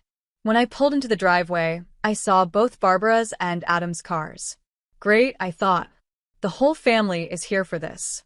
Mom answered the door with an annoyed look, like I was some salesperson interrupting her day. "Linda, what are you doing here?" "I need to talk to Dad," I said, pushing past her into the house. They were all in the living room. Dad in his usual armchair, Barbara and Adam sprawled out on the couch like they owned the place. "Dad," I started, my voice already shaking. "Did Mom tell you about our conversation yesterday? What do you think about it?" He shifted in his chair, avoiding my eyes. "I think your mother's right. It would be better if you didn't come." His words hit me like a slap. I looked around the room at these people who were supposed to be my family. "All of you feel this way?" Barbara rolled her eyes. "Nobody wants you there." Adam nodded. "For once, can't you just accept something without turning it into a huge deal?" I couldn't believe what I was hearing. "So none of you think it's wrong to leave me out of a family event?" Don't you see how unfair this is? It's always been like this. Barbara and Adam are the favorites, and I'm just forgotten. You don't even see me as part of this family anymore. Barbara jumped up, pointing at me. This is exactly why we don't want you there. You're such a drama queen, Linda. Always making a scene, always playing the victim. Every time something good happens to us, you try to ruin it with your attitude. You're just jealous because Adam and I actually made something of ourselves and you... That's enough, I snapped, my voice rising. Made something of yourselves? Barbara, you can't keep a job for 4 months. And Adam? He works in a warehouse. The only thing you two have made of yourselves is a joke. Mom gasped, clutching her pearls like I had just said something unforgivable. I turned to my father, searching for some kind of support, but his face had hardened. A sudden exit. I think it's time for you to leave, my father said firmly. His voice was cold, final. This conversation is over. Leave our house immediately. I stood there for a moment, my heart pounding, waiting, hoping that someone would stop me. But no one did. Without another word, I turned and stormed out, slamming the door so hard the windows shook. As I got into my car, I glanced back through the living room window. They were all still sitting there, probably already talking about my dramatic exit. But I didn't care anymore. They had finally shown me who they really were. And now, I had nothing left to lose. A perfect opportunity. People say revenge is best served cold. But sometimes, life hands you the perfect opportunity, one that's just too good to ignore. That's exactly what happened 3 weeks before my mother's birthday. I had gone downtown to grab lunch at a little cafe. It wasn't my usual spot, but my favorite place was too crowded that day. As I waited for my order, I glanced around the room, just passing the time. That's when I saw her. My mother. She was sitting in the corner, trying to keep a low profile under a wide-brimmed hat. But I knew that posture anywhere. She wasn't alone. Across from her sat a man I had never seen before. He looked like he was in his early 40s, dressed in a sharp business suit, well-groomed. And he was definitely not my father. I watched, frozen in place, as the man reached across the table and touched her hand. And then she giggled. Actually giggled, like a love-struck teenager. Before I even realized it, my phone was in my hand. I pretended to scroll through social media, carefully angling the camera their way. Click. His hand on hers. Click. A shared laugh. Click. Another lingering touch. They sat there for about an hour, completely wrapped up in their little world. When they finally got up to leave, I waited a moment before following. They walked outside together and got into his car, a sleek black Mercedes. I followed at a safe distance, my hands gripping the steering wheel, my mind racing. When they stopped at a red light, I grabbed my phone again. Click. Them kissing deeply. Click. Her hand on his cheek. They didn't have a care in the world. The Mercedes pulled into the parking lot of the Grand Plaza Hotel. I parked across the street and watched as they walked in hand, looking at each other like young lovers. I got it all on video, their entrance, the way they checked in, how they couldn't keep their hands off each other as they waited for the elevator. The plan. When I got home, I started putting everything together. A quick search of the man's license plate led me straight to his social media. His name was Henry Kissinger, a successful real estate developer. Office downtown. Married. 2 kids. Well. Over the next few days, I carefully prepared everything. First, I had the photos printed, large and clear. The best one? The shot of them kissing in the car. Then, I transferred all the hotel footage onto a USB drive, making sure to include every juicy detail. Mom always cared about appearances. She always wanted everything to be perfect. Well, she was about to have a birthday she'd never forget. The perfect gift. I wanted everything to be perfect. I found the most elegant gift box I could, cream-colored with gold trim. It looked expensive, just like the kind my mother would love. I carefully rolled each photo into a small tube and tied them with silk ribbons. Very classy, very sophisticated. Just like Mom always insisted everything should be. The final touch was the greeting card. In my best handwriting, I wrote Mr. Kissinger's full name and address. Then, underneath, a short message. Thought you might want to know who your husband really is. That one was for his wife. I knew she would be at the party. Mom had mentioned her while talking about her high-class guest list. I closed the box and tied it with a beautiful gold bow. From the outside, it looked like an expensive birthday present. No one would suspect what was inside until it was too late. The big night. The day of my mother's birthday party arrived. Everything was planned perfectly. I had scheduled a courier to deliver the package at exactly 7:15 p.m., right when I knew they'd be opening gifts. That evening, I sat in my apartment, phone in hand, nervously checking the time every few minutes. At 7:20 p.m., I got the confirmation. Package delivered. Now, all I had to do was wait. The morning after. I didn't have to wait long. At 6 a.m., my phone rang. It was my cousin Laura. She sounded breathless with excitement. "Oh my God, Linda. You will not believe what happened at the party last night." She didn't even give me time to respond before she kept going. It was insane.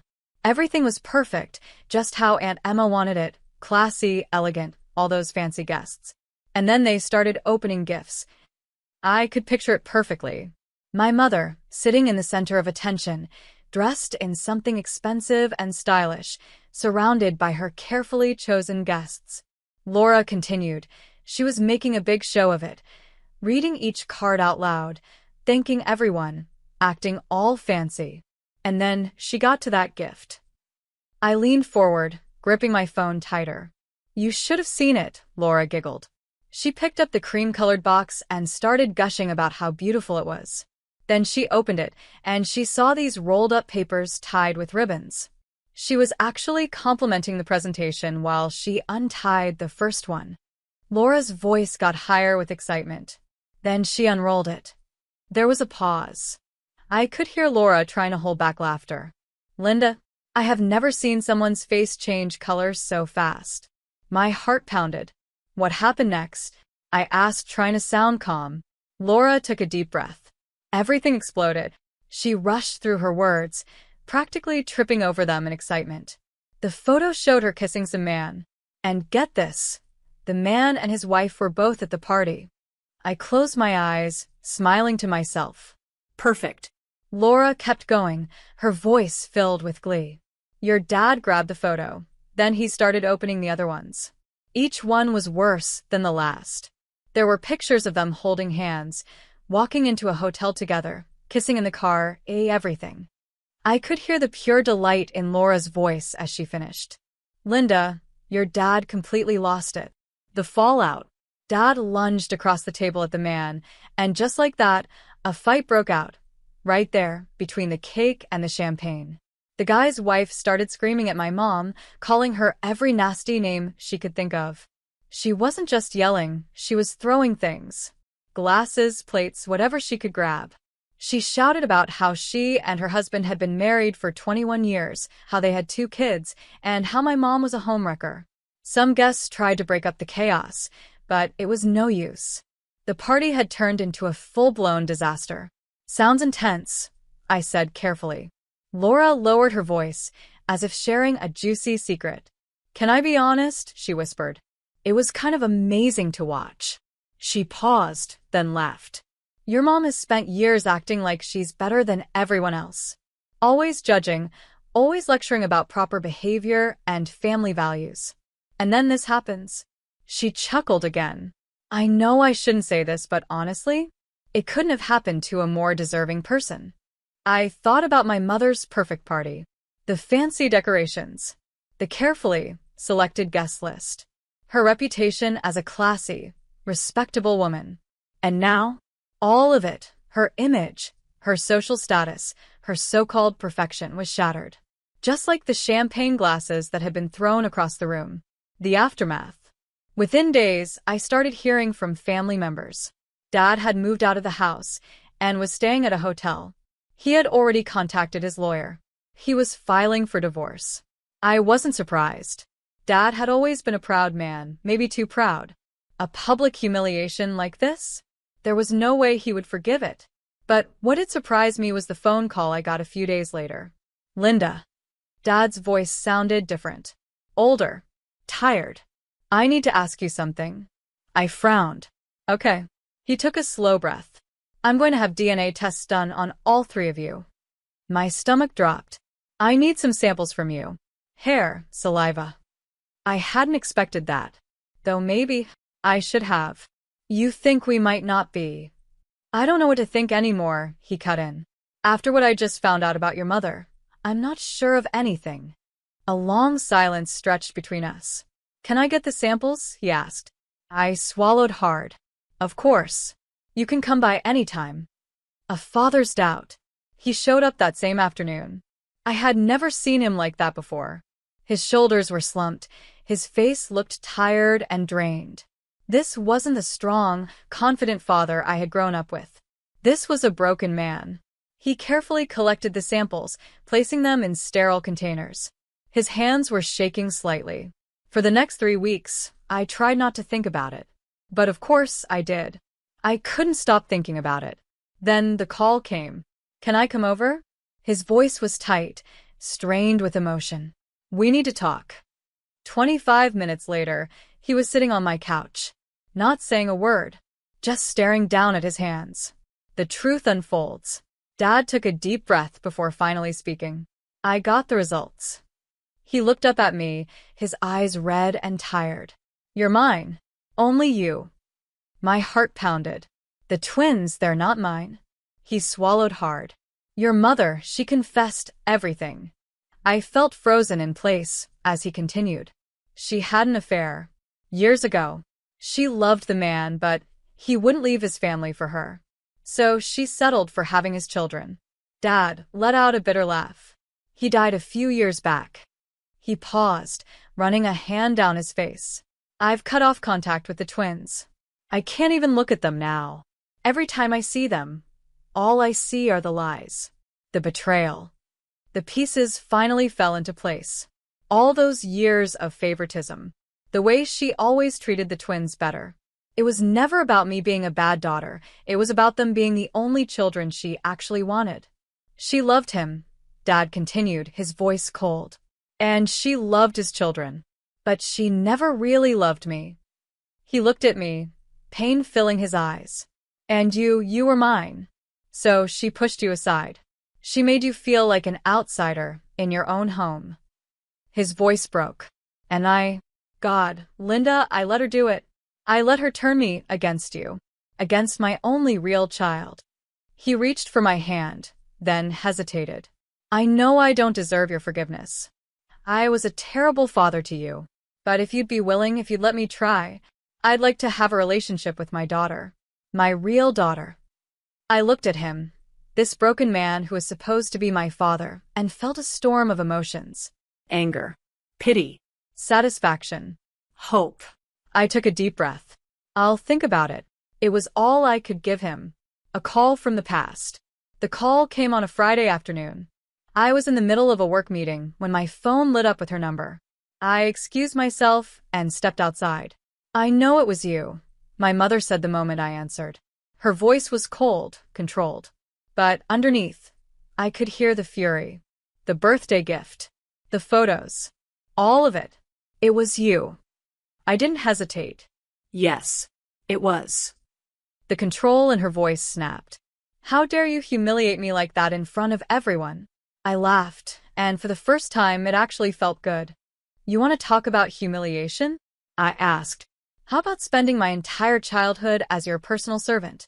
How about being told I wasn't good enough to come to your birthday party because I didn't have a college degree? That's different. I shook my head. No, Mother. It's not different. You spent my whole life belittling me. You turned Dad against me. You made the twins think I was nothing. You made me think I wasn't good enough to be part of this family. I took a breath, my voice steady and strong. Well, guess what? Turns out I'm the only one who actually belongs in this family. Silence. A long, heavy silence. Then, finally, her voice small and shaking. You've ruined everything. I smiled. No, Mother. You ruined everything. I just exposed the truth. I paused, letting it sink in. Maybe next time you're lecturing someone about morality and proper behavior, you'll remember your own actions. And with that, I ended the call. The aftermath. I hung up before she could say another word. The months that followed brought big changes to our family. Dad's divorce was finalized quickly. He had great lawyers and plenty of evidence on his side. Mom tried to fight for a big settlement, but the proof of her affair and the DNA test results left her with almost nothing to bargain with. In the end, she walked away with a little money, but nowhere near the wealthy divorce lifestyle she had probably imagined. Last I heard, she had moved to another city. Good riddance. Of course, the family gossip mill was in overdrive. Everyone had an opinion, but surprisingly, most of our relatives weren't upset about how things had turned out. Your mother had it coming, my Aunt Rachel told me over coffee one day, always acting like she was better than everyone else. She stirred her drink, shaking her head.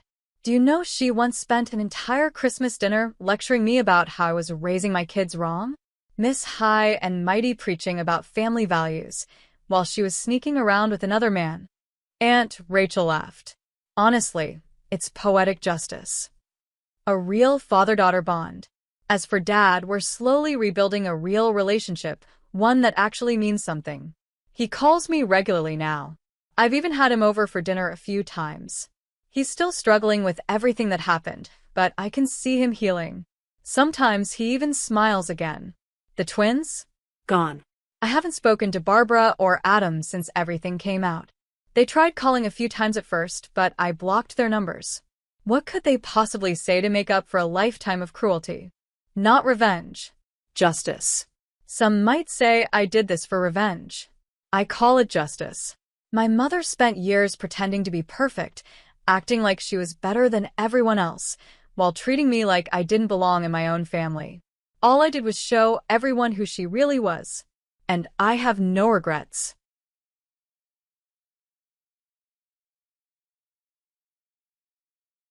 My name is Ashley. I'm 29 years old, and I work in a creative job at a video game company in Milwaukee. At first glance, my life might look perfect and carefree, but the truth is very different. My family situation is quite difficult. A year ago, the company where my father worked suddenly went bankrupt. Because of this, our family lost an important source of income. I had to stop living alone in Milwaukee and move back to my hometown to live with my parents and younger sister, Emma. Since then, my salary has become the main support for the whole family. My parents and Emma all rely on me to keep things going. One day, I was in the kitchen when my mom started a conversation. Ashley, Emma said she wants pork steaks for dinner tomorrow night, she said. I sighed quietly. Mom, we're running out of money for food, I replied. We don't even have enough to buy pork. Can you help stretch the food budget a little more? My mother gave me a worried look. Before she could answer, Emma jumped in. Big sis, you're not giving us enough money for food, she said with a frown. I was shocked. What are you talking about? I said. I'm already giving $4,000 every month. That should be plenty. Emma rolled her eyes and replied, Prices have gone up. $1,000 isn't enough for a family of four anymore. I felt anger rising inside me. Just $4,000? I said sharply. If you think that's not enough, why don't you get a job and help with the food expenses? My mom quickly stepped in to defend Emma. It's not easy to find a job right now. Try to understand, Ashley. I feel sorry for her. I kept quiet, but inside I was frustrated. I thought to myself, Emma says she's job hunting, but she doesn't even try. She just stays home every day doing nothing. What's worse, the money I give for the whole family is partly being handed to Emma by my mom as pocket money. I had enough. If it's really this hard to manage, I said, maybe we should sell this house and move to Mom's hometown. Maybe things would be cheaper there, and we could all try to find work. Before I could even finish my sentence, both Emma and Mom shouted, No way. Right now, I feel stuck. I want to support my family, but I also feel like I'm being taken for granted. I work hard, but instead of help or appreciation, I get complaints. I'm trying to hold everything together, but it's not easy. Maybe one day, things will get better, but for now, I'm just doing my best to survive and take care of everyone. I don't want to go back to that hometown, my mom said right away when I suggested it. She didn't even think about it for a second. My idea was that we could move to Madison, where my grandmother runs a popular French restaurant. It's a busy place, and we could probably find work there. Plus, we'd get to eat delicious pizza and pasta for free. That would make life a little easier for all of us. But there was one problem. Our grandmother is very strict. She has high standards, especially when it comes to making pizza. She becomes even stricter in the kitchen. My mom doesn't like that at all. She doesn't want to do the hard work that comes with making pizza every day. That's why she doesn't want to go. My dad always says the same thing. Why do we have to rely on your grandmother so quickly? We should all be doing our part here. Asking for her help so soon is just being spoiled. When I hear that, I feel like shouting. How can I be the one who's spoiled? I'm the only one who is actually working and paying for everything. My sister Emma, who is already 27 years old, still refuses to get a job. I suggested that Emma look for a part-time job. Many people do that while searching for full-time work. It would help a lot, even just a few hours a day. But my mom quickly said no. Emma helps around the house. She doesn't have time to work outside. That really made me upset. What? What housework does she even do? I asked. I've never seen her clean or cook. Then my dad added his opinion. Emma carries the plates to the sink after meals. She does her own laundry. Sometimes she even gives me a shoulder massage. I couldn't believe what I was hearing. That's not real housework. A little kid could do those things. Meanwhile, I wake up early every single day to cook breakfast for everyone and pack lunch for my dad. I also pay for almost everything in the house, including bills and taxes. But no matter what I do, my parents have always treated Emma better than me. Even when we were kids, she was their favorite. I'm considered good-looking too, but Emma has a more elegant face and a sweeter personality. That's why they always gave her special treatment. Some people might say I should just move out and live on my own. I wish it were that simple. But there are a lot of reasons I can't leave yet. So for now, I stay, even though it's stressful every day. Then something strange happened. A few days passed, and I noticed Emma hadn't come home. At first, I thought she was just out like usual. But the next day, and the one after that, she still wasn't back. That's when I started to get suspicious.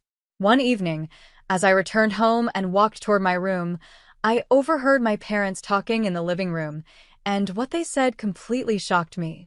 I can't wait for the souvenirs from Maldives, my mom said with a smile. Emma is so lucky.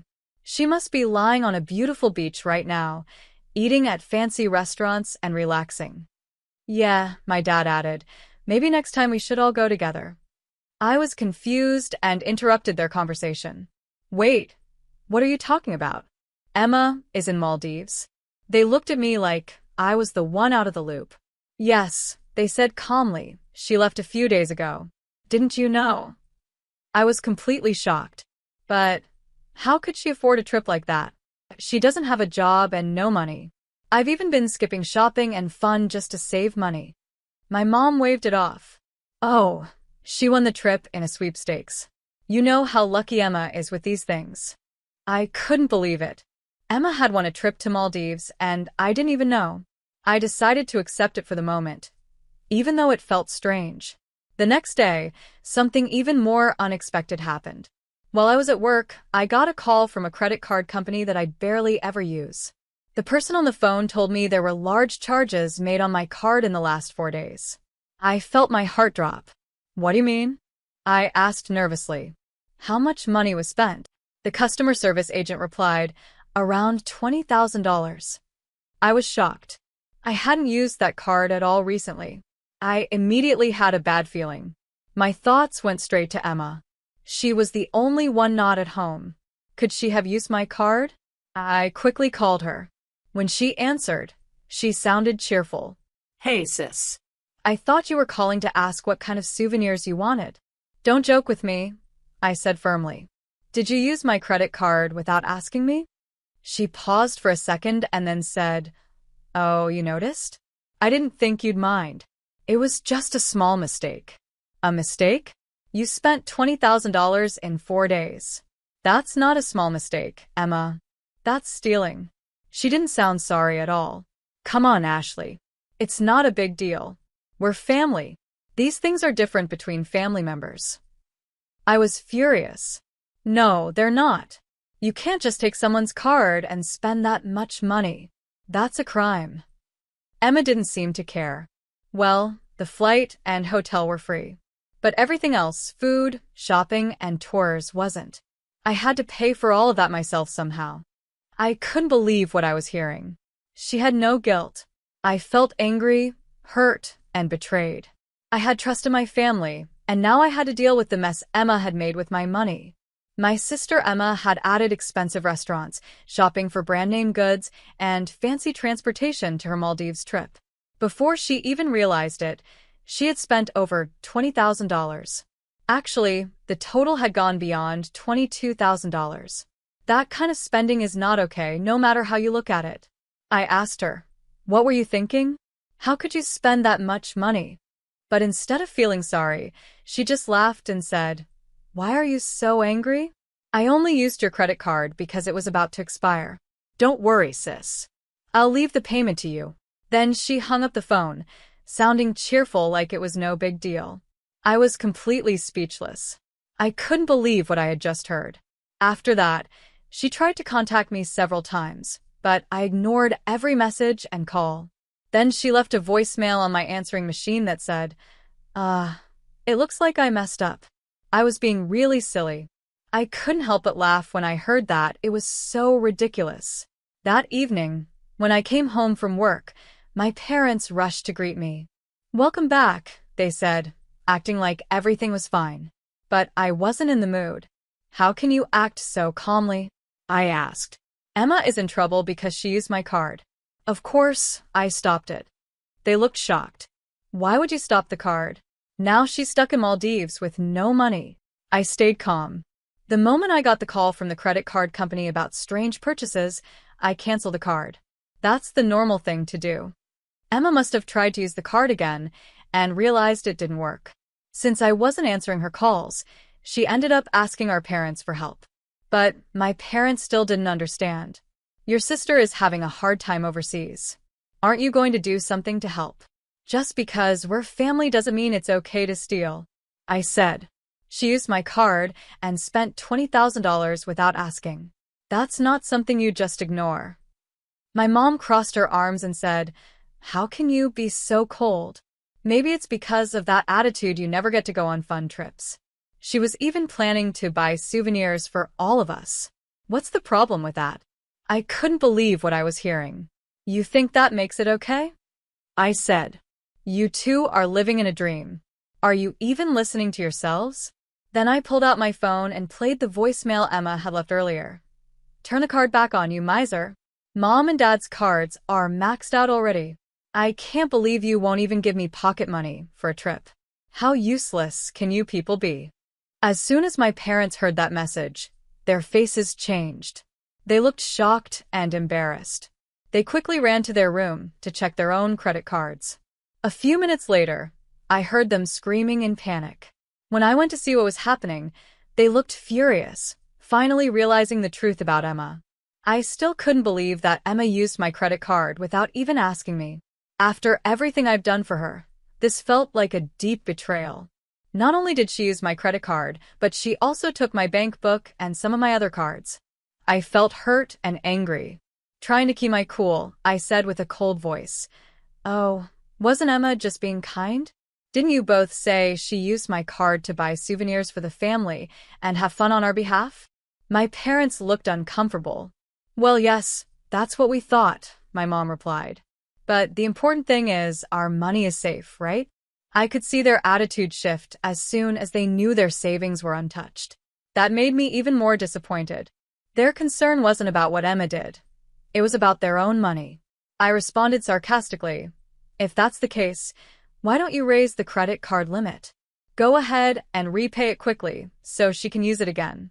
Let the kind, souvenir-buying Emma continue living her dream." My dad sighed deeply. "We can't. We don't have any savings left. What are we going to do? Emma can't eat or drink now that the card has been stopped. After a moment of silence, my father suddenly bowed his head. Ashley, let's start fresh. We promised to work together as a family this time. Please help Emma. I was shocked. Wait, we? Does that include me too? I asked. My mother, clearly moved by my father's words, knelt down beside him. Ashley, I'm sorry. I'll change too. I promise to do my part to support the family from now on. I won't take your efforts for granted again. I was confused by their sudden apology. I didn't know what to say.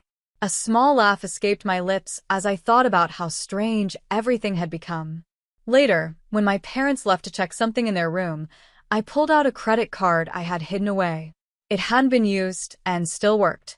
I held it up and said, "Why don't you give this card to Emma? Go ahead, take a family trip. Enjoy yourselves." My parents were overjoyed. They quickly called Emma to share the good news, and the three of them began planning the trip right away. I even helped them book their flight tickets to Maldives. I smiled quietly as I watched them get ready. Then I picked up my phone and called a special number. 5 days later, they returned home. Emma smiled and said, "Big sis, thank you for letting us go to Maldives. It's rare for you to come meet us at the airport. Did you come to get your souvenirs?" She laughed and added, "Oops, I didn't buy anything." sorry." It was clear they had completely forgotten how badly they treated me just days before. They were back to their usual selves. That's when I knew it was time to go through with my plan. I had been planning everything for a while, and now I could barely hide how excited I was. "It looks like you had a great time," I said. "Was that your last big, happy moment?" Emma looked confused. "What do you mean, last?" I smiled and said, "Actually, I've decided to sell the house. I made the choice recently and already packed up our things. They've been sent to the new place, and someone is on the way to pick us up." My parents and Emma looked shocked. They noticed the "for sale" sign posted in front of the house and stared at it in disbelief. "What is this?" my mom shouted. "Did you really sell our house? What's happening?" Seeing their surprised faces, I explained more. "There's a real estate agent I know. He's a friend from my university. He's been interested in buying this house and land for a long time. He kept asking, but I always said no before. I didn't want to sell because I thought it would be cheaper to keep living here. The house wasn't even built by our grandmother, but I still wanted to hold on to it." I took a deep breath before continuing. "But recently, I changed my mind. I realized that selling this house and living on my own again would give me freedom, both financially and emotionally. So, while you were away on your trip, I made my final decision and told the agent to go ahead and sell it." "You can't just sell the house without our permission," my dad yelled. "This house belongs to me. You had no right to do that." My parents were angry, but I stayed calm. "You all seem very full of energy now," I said. "But what if I told you the house and land are actually in my name?" Their eyes widened in shock. "Dad," I continued, "do you remember when you couldn't pay the property taxes a few years ago? You came to me for help, and I agreed on one condition: that we change the house registration to my name." My dad's face changed as he remembered. "Oh, that's right." I nodded. "That's why I didn't move out before. The house was already mine, but I didn't want to cause problems. I waited for the right moment to get you all out peacefully. You were always home, so it was hard to make any big moves. But then, the perfect chance finally came, while you were enjoying your vacation in Maldives. When I sent you all to Maldives just as planned, the house was finally empty. That gave me the perfect chance to sell the house and the land. Oh, and like I said earlier, I added, all the luggage has already been sent to the new place, so don't worry. Someone will be here soon to pick you up." "Pick us up?" my mom asked, confused. "Yes," I smiled. "Grandma is waiting for you. She's excited to see everyone again." "Wait, Grandma? you mean my mom?" my dad asked. Yes. I talked to her, and she agreed to take all of you in. She also said she would help knock some sense into you. That's why I sent the luggage to her house. So get ready. You'll all be making pizza and doing cleaning every day from now on." My parents and Emma were shocked. "We can't go live with Grandma," Emma cried. "That's right," my mom agreed. "We don't want to go." I shrugged. That's fine. Do whatever you want. But without a house or jobs, how will you live? And don't forget, you still have to pay off that huge credit card bill. What do you mean? My dad said. The card is in your name. Oh, you thought it was mine, I said with a grin. You should check again. It's not in my name. My mom, now nervous, pulled out the card I had given her earlier and looked at it carefully. Her face went pale. Wait, this card is in Emma's name? That's right, I said. I found that card in Emma's room. It was the first card she got when she briefly started working. But she quit the job soon after and never used the card again. Emma gasped. I spent so much. What am I going to do now? What are you going to do? I repeated. Since your name is on the card, you have to pay it back. And you all better behave and work hard at Grandma's place. Don't cause her any trouble. Emma tried to argue, but in the end, she had no choice. Our parents, out of options, waited quietly for Grandma to arrive. Soon, Grandma came to pick them up. Together, they went back to her house and restaurant in Madison. There, under her strict supervision and with the help of the experienced restaurant staff, they were forced to work hard, cleaning, cooking, and making pizzas, sometimes even crying from the effort. Over time, Emma paid back the $120,000 she had charged to my card under Grandma's orders. Even though I had planned to recover my losses by selling the house, Grandma helped me get back the money I had spent on supporting them over the years. She even arranged for part of my parents' wages to be sent to me. After everything was settled, I moved into a small apartment closer to my job. Now I live alone, and my days are peaceful. In the evenings, I enjoy standing on the balcony, watching the sunset over the city. After everything that had happened, I finally felt a sense of relief. The heavy pressure I had carried for so long seemed to lift from my shoulders. But at the same time, I felt a little lonely. Just then, my phone rang. I looked at the screen and saw it was Grandma calling. I hesitated for a moment, then answered. Hello, Grandma, I said. She asked gently, Are you doing okay? Yes, I'm fine, I replied. That's good to hear, she said. Actually, I wanted to talk about Emma and your parents. They've started to change, especially Emma. She's now helping out with the work here. And your parents, they seem to be thinking more about their actions too. Grandma paused, then continued in a kind voice. Ashley, I know things have been hard. I can understand how you feel. Sometimes family can feel like a burden. But family is also something we should try to support, even when it's not easy. I hope that, one day, you'll be able to forgive them. I listened closely to her words. I could hear some sadness and worry in her voice, but there was also strength. She was serious. There's no rush, she added. Take your time. Think it over, until your heart feels ready. I nodded, even though she couldn't see me. Thank you, Grandma. I'll take my time and think about everything carefully, I said, then slowly ended the call. I looked out the window. The sun was setting behind the tall buildings, and the city was slowly getting darker. In that quiet moment, so many feelings filled my heart. I was still hurt and upset, but for the first time in a while, I felt a small spark of hope. Back in my room, my eyes landed on a photo of our family. In it, a younger Emma and I were smiling with our parents. We all looked so happy. I remembered those simple, joyful times and thought, if only we could go back to those days. But then reality brought me back to the present. As time passed, my life slowly found its rhythm again. At work, I was put in charge of a new project, and in my personal life, I began to feel happier and more at peace. One evening, after a long day of work, my phone rang again. The number was unfamiliar, and I hesitated before answering. Hello, this is Ashley, I said. Hi, it's me, Emma. Her voice was different, softer, a little shaky. Nothing like the proud and confident Emma I once knew. Surprised, I asked, Emma? Is something wrong? I'm sorry for calling suddenly, she said. But I want to see you. I want to talk in person. Her tone was quiet and sincere. I could tell something had changed. Why do you want to meet? I asked gently. Emma took a breath and said, Big sis, I want to say sorry. Truly sorry. A phone call isn't enough. I need to say it face to face.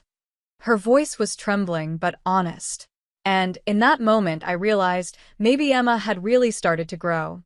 I want to meet you in person to say sorry, truly and honestly, Emma said. Her voice was calm and serious. I didn't say anything right away. I just listened quietly. If it's too hard for you to see me, I understand, she added. What matters most to me is how you feel. There was a short silence, and then I finally replied, Okay. Let's meet next Thursday at 4 p.m. at the cafe in front of the station. Really? That makes me so happy. Thank you, big sis, Emma said, clearly relieved. After we hung up, I sat quietly and took a deep breath. My thoughts were all over the place. I wasn't sure if I had made the right decision, but deep down, I hoped something good might come from meeting her. When Thursday came, I arrived at the cafe earlier than planned. As I walked in, my heart started beating faster. I felt nervous, unsure of what to expect. I sat at the table, waiting, watching the clock as the minutes slowly passed. Then, just a little after 4 p.m., the door to the cafe opened and Emma walked in. She looked very different from before. Her face had no makeup, and her clothes were plain but neat. Most of all, her eyes looked serious. There was something new in her expression, something honest and changed. She walked slowly to my table and sat down. Big sis, she said softly, I'm really, really sorry. In that moment, I could feel something was truly different about her. I didn't know what to say at first. Emma, I began, but she continued, holding back tears. While working at Grandma's house, I realized how much I've always leaned on you. I never thought about how hard things were for you. I always took you for granted. Tears rolled down her cheeks as she spoke. I finally understood, she said. You gave up so much for us. You always put the family first, even when it was hard for you. I never saw that clearly until now. As she talked, Emma told me how her time at Grandma's house had opened her eyes. She shared how tough the work had been, and how she had started to understand the things I had gone through all these years. She talked about her past behavior, her relationship with our parents, and the mistakes she had made. I just sat there quietly, listening. Her words were honest. Little by little, the anger and pain I had held onto for so long began to melt away. As Emma kept speaking, I could feel that something had truly changed. Not just in her, but maybe in me too. I could feel the heavy feelings inside me slowly start to fade. The pain and anger I had been carrying didn't feel so strong anymore. Thank you, Emma, I said softly. I understand how you feel now, and I truly accept your apology. After that, we spent several hours talking. We spoke openly about everything, what had happened recently, how we were doing, and the struggles we were each facing. That time together felt really meaningful. It was the first big step toward fixing our relationship. As we were saying goodbye, Emma handed me an envelope with a shy smile. This is just the beginning, she said. But I want to do everything I can to make things right. I opened the envelope and saw it was filled with money she had earned by working hard at Grandma's house. Holding it, I could feel that she had truly changed. My heart felt warm, and I was proud of the progress she had made. A few months later, I went to visit Grandma's house again. This time, my parents were there too. We sat down and had another honest conversation. For the first time, I heard real apologies from them. I could tell they were starting to understand how their actions had affected me. Like Emma, they were slowly growing and changing. That evening, we had dinner together as a family. It was the first time in a long while that it felt peaceful and warm. We shared stories, laughed a little, and simply enjoyed being around each other. I knew I wasn't ready to forgive everything right away, but seeing them all trying to do better gave me hope. Hope that, step by step, we could build a better future together. Before I left to go home, Grandma pulled me aside and spoke to me gently. Ashley, you've become a strong person, she said. But just as important as your strength is the kindness you've held on to through all of this. Don't ever forget that kindness is your greatest strength. She hugged me tightly, and in that moment, I couldn't hold back my emotions. Tears rolled down my cheeks. I felt something shift in my heart. That day, I realized this might be the start of a new kind of relationship with my family, one built on honesty, respect, and care. And for the first time in a long time, I felt truly light, as if a heavy weight had been lifted from my heart.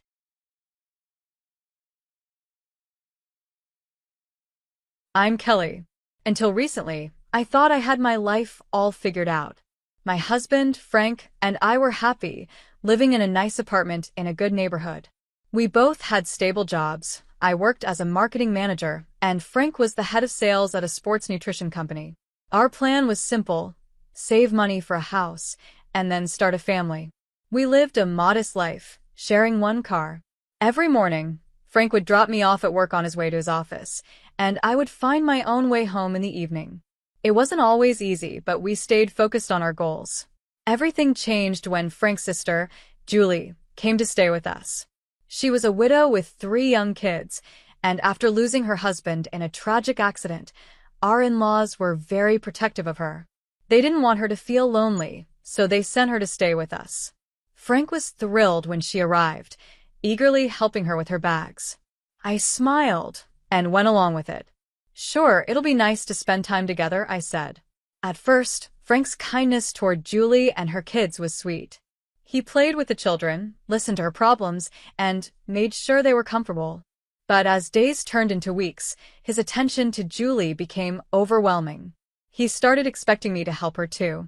Kelly, can you do Julie's laundries? Why don't you take her shopping? She needs a break. After working all day, I now had to take care of Julie and her kids as well. I was exhausted, but Frank didn't seem to notice. One day, he told me firmly, "Julie is going through a tough time. We need to make her feel comfortable. Can't you be more understanding?" I stared at him in disbelief. "Frank, I'm trying, but I'm exhausted. I work all day, then come home to cook and clean for everyone." I felt invisible, like my feelings didn't matter anymore. "I need a break too," I said, feeling exhausted and frustrated. Frank frowned, unhappy with my response. "Julie is a single mom. She needs our support. You should be more understanding," he argued. Frank's constant attention to Julie and her kids made me feel pushed aside. Days turned into weeks, and Julie showed no sign of leaving. After long, tiring hours at the ad agency, I would come home only to cook and clean for everyone. Frank often criticized me, making me feel like nothing I did was good enough. One evening, as he complained about the food being too spicy for Julie, I nearly broke down. "Frank, I'm doing my best. I'm tired too, you know," I said, holding back tears. He quickly snapped back, defending Julie. "She's exhausted and busy with the kids. She doesn't have time to cook." I took a deep breath, trying to stay calm. "I understand that, but—" "No buts, Kelly. We need to support her," he interrupted firmly. I nodded silently, avoiding another argument. I knew Julie was struggling, but I was exhausted too. I just wanted our life to go back to normal. One evening, as I washed the dinner dishes, I thought about how much had changed between Frank and me. Something felt different, and I was scared of where this was heading. Then, Frank suddenly broke the quiet. "Kelly, we need to talk," he said, leaning against the kitchen counter. I dried my hands, a bad feeling settling in my chest. "What is it?" I asked, trying to stay calm. "Julie is thinking about moving here for a job," he said, sounding excited. My heart skipped a beat. This came out of nowhere. "Oh, that's unexpected," I said carefully. "Yeah, isn't it great?" Frank continued, not noticing my discomfort. "And here's what I was thinking. You could quit your job and stay home to take care of the house and kids." The plate in my hand nearly slipped. The plate in my hand almost slipped and crashed into the sink. "Excuse me? You can't be serious," I stammered. Frank's face was firm. "I am serious. Julie needs to work, and someone has to take care of the kids." I was shocked. "Frank, I'm not giving up my career to babysit someone else's children. That's not fair." "What's not fair," he shot back, "is expecting Julie to do everything alone." I took a deep breath, trying to stay calm. "Let's think about this. Where does Julie plan to live if she gets this job?" Before Frank could answer, Julie strolled into the kitchen, grinning. "Oh, didn't Frank tell you?" I'll be moving in here with my amazing brother. He's always been so supportive. I turned to Frank, my eyes demanding an explanation. He looked uncomfortable. Kelly, can we talk about this later? He muttered, avoiding my gaze. No, Frank. We need to talk now, I insisted, my voice shaking. I'm not okay with this. It's already crowded with just the three of us. Suddenly, Frank's face lit up as if he had a brilliant idea. But honey, this is perfect. We've been planning to buy a house anyway. Now we have an even better reason to move sooner. There will be plenty of space for everyone. I couldn't believe what I was hearing. Frank, that's not the point. We can't just... Before I could finish, he cut me off, already distracted. Sorry, Kelly. We'll talk later. I promised the kids I'd play with them. And just like that, he was gone, leaving me standing there, speechless. From that day on, things changed.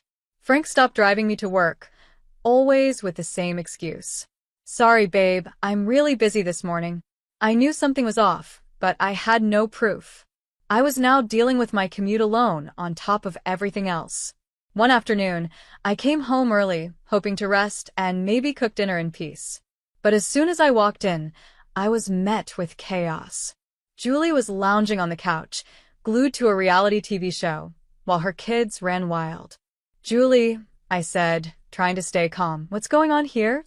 She barely looked up. Oh, hey, Kelly. The kids were bored, so I let them play. I glanced around in horror. The walls were covered in crayon scribbles. The sofa had strange stains. My beloved houseplants were knocked over, dirt scattered everywhere. This isn't playing, Julie. This is destroying our home, I said, struggling to hold back my frustration. I spoke to Julie, but she just shrugged and turned back to the TV. They're just kids, Kelly. Relax, she said. I took a deep breath, silently counting to 10. Trying to steer the conversation in a better direction, I asked, Julie, weren't you looking for a job? Any luck? She waved her hand dismissively. Oh, I've sent my resume to a bunch of places, but nothing good has come up. They all want too much work for too little pay. I'm not that desperate. I clenched my teeth, holding back my frustration. Of course, she wasn't desperate. She was living comfortably in our home while Frank and I paid for everything and handled all the chores. That night, as Frank and I got ready for bed, I tried to talk to him again. Frank, we need some rules. Julie can't just let the kids run wild, and she needs to help with the housework. Frank sighed, clearly annoyed. Kelly, she's going through a rough time. Can't you give her a break? A break? Frank, I have been giving her a break for weeks. Our home is a disaster. I'm doing everything, and somehow, I'm the bad guy for asking for help. Keep your voice down, he muttered. You'll wake everyone up. I know it's not perfect, but she's family. We have to stick together. Later, as I lay in bed listening to Frank's steady breathing, I couldn't help but wonder, when did it stop being part of this family? And how much longer could I live like this?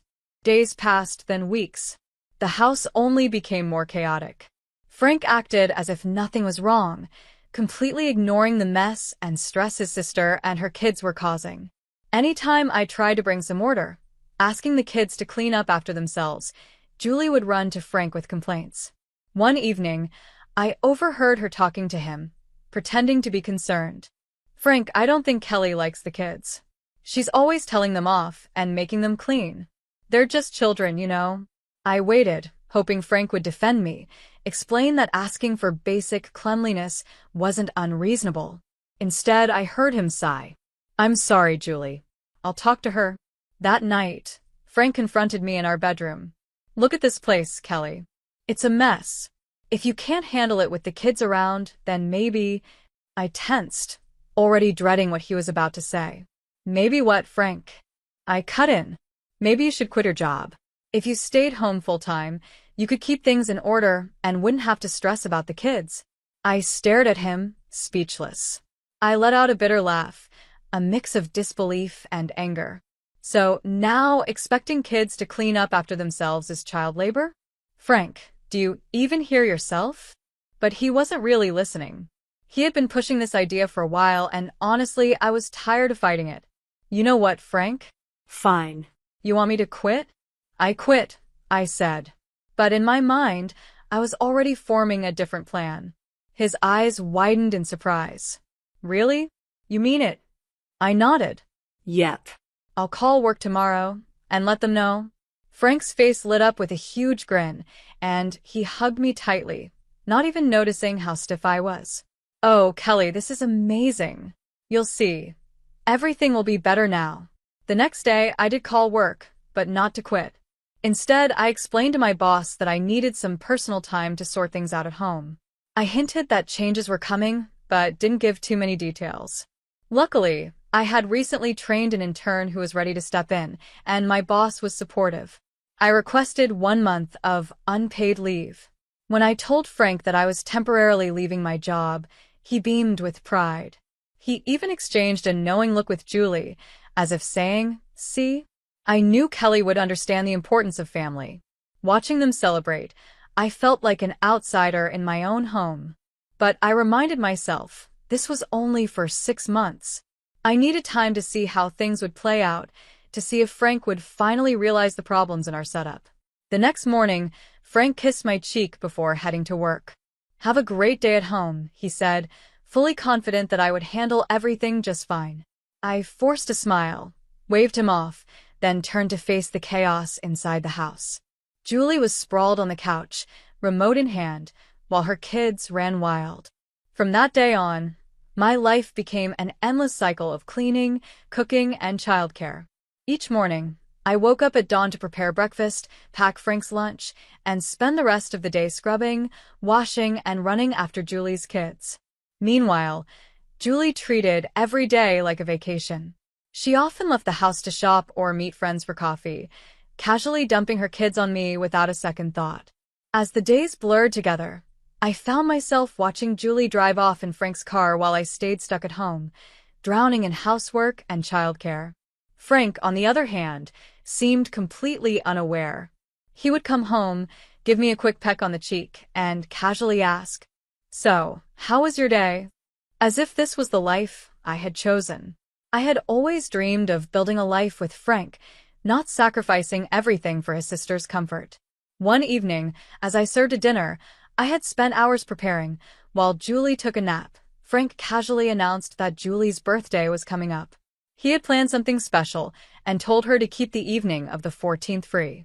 On her birthday, we all drove to Polo's Mexican, the most expensive restaurant in town. It was a place Frank and I had once dreamed of visiting for our anniversaries, but had always decided against to save money for a house.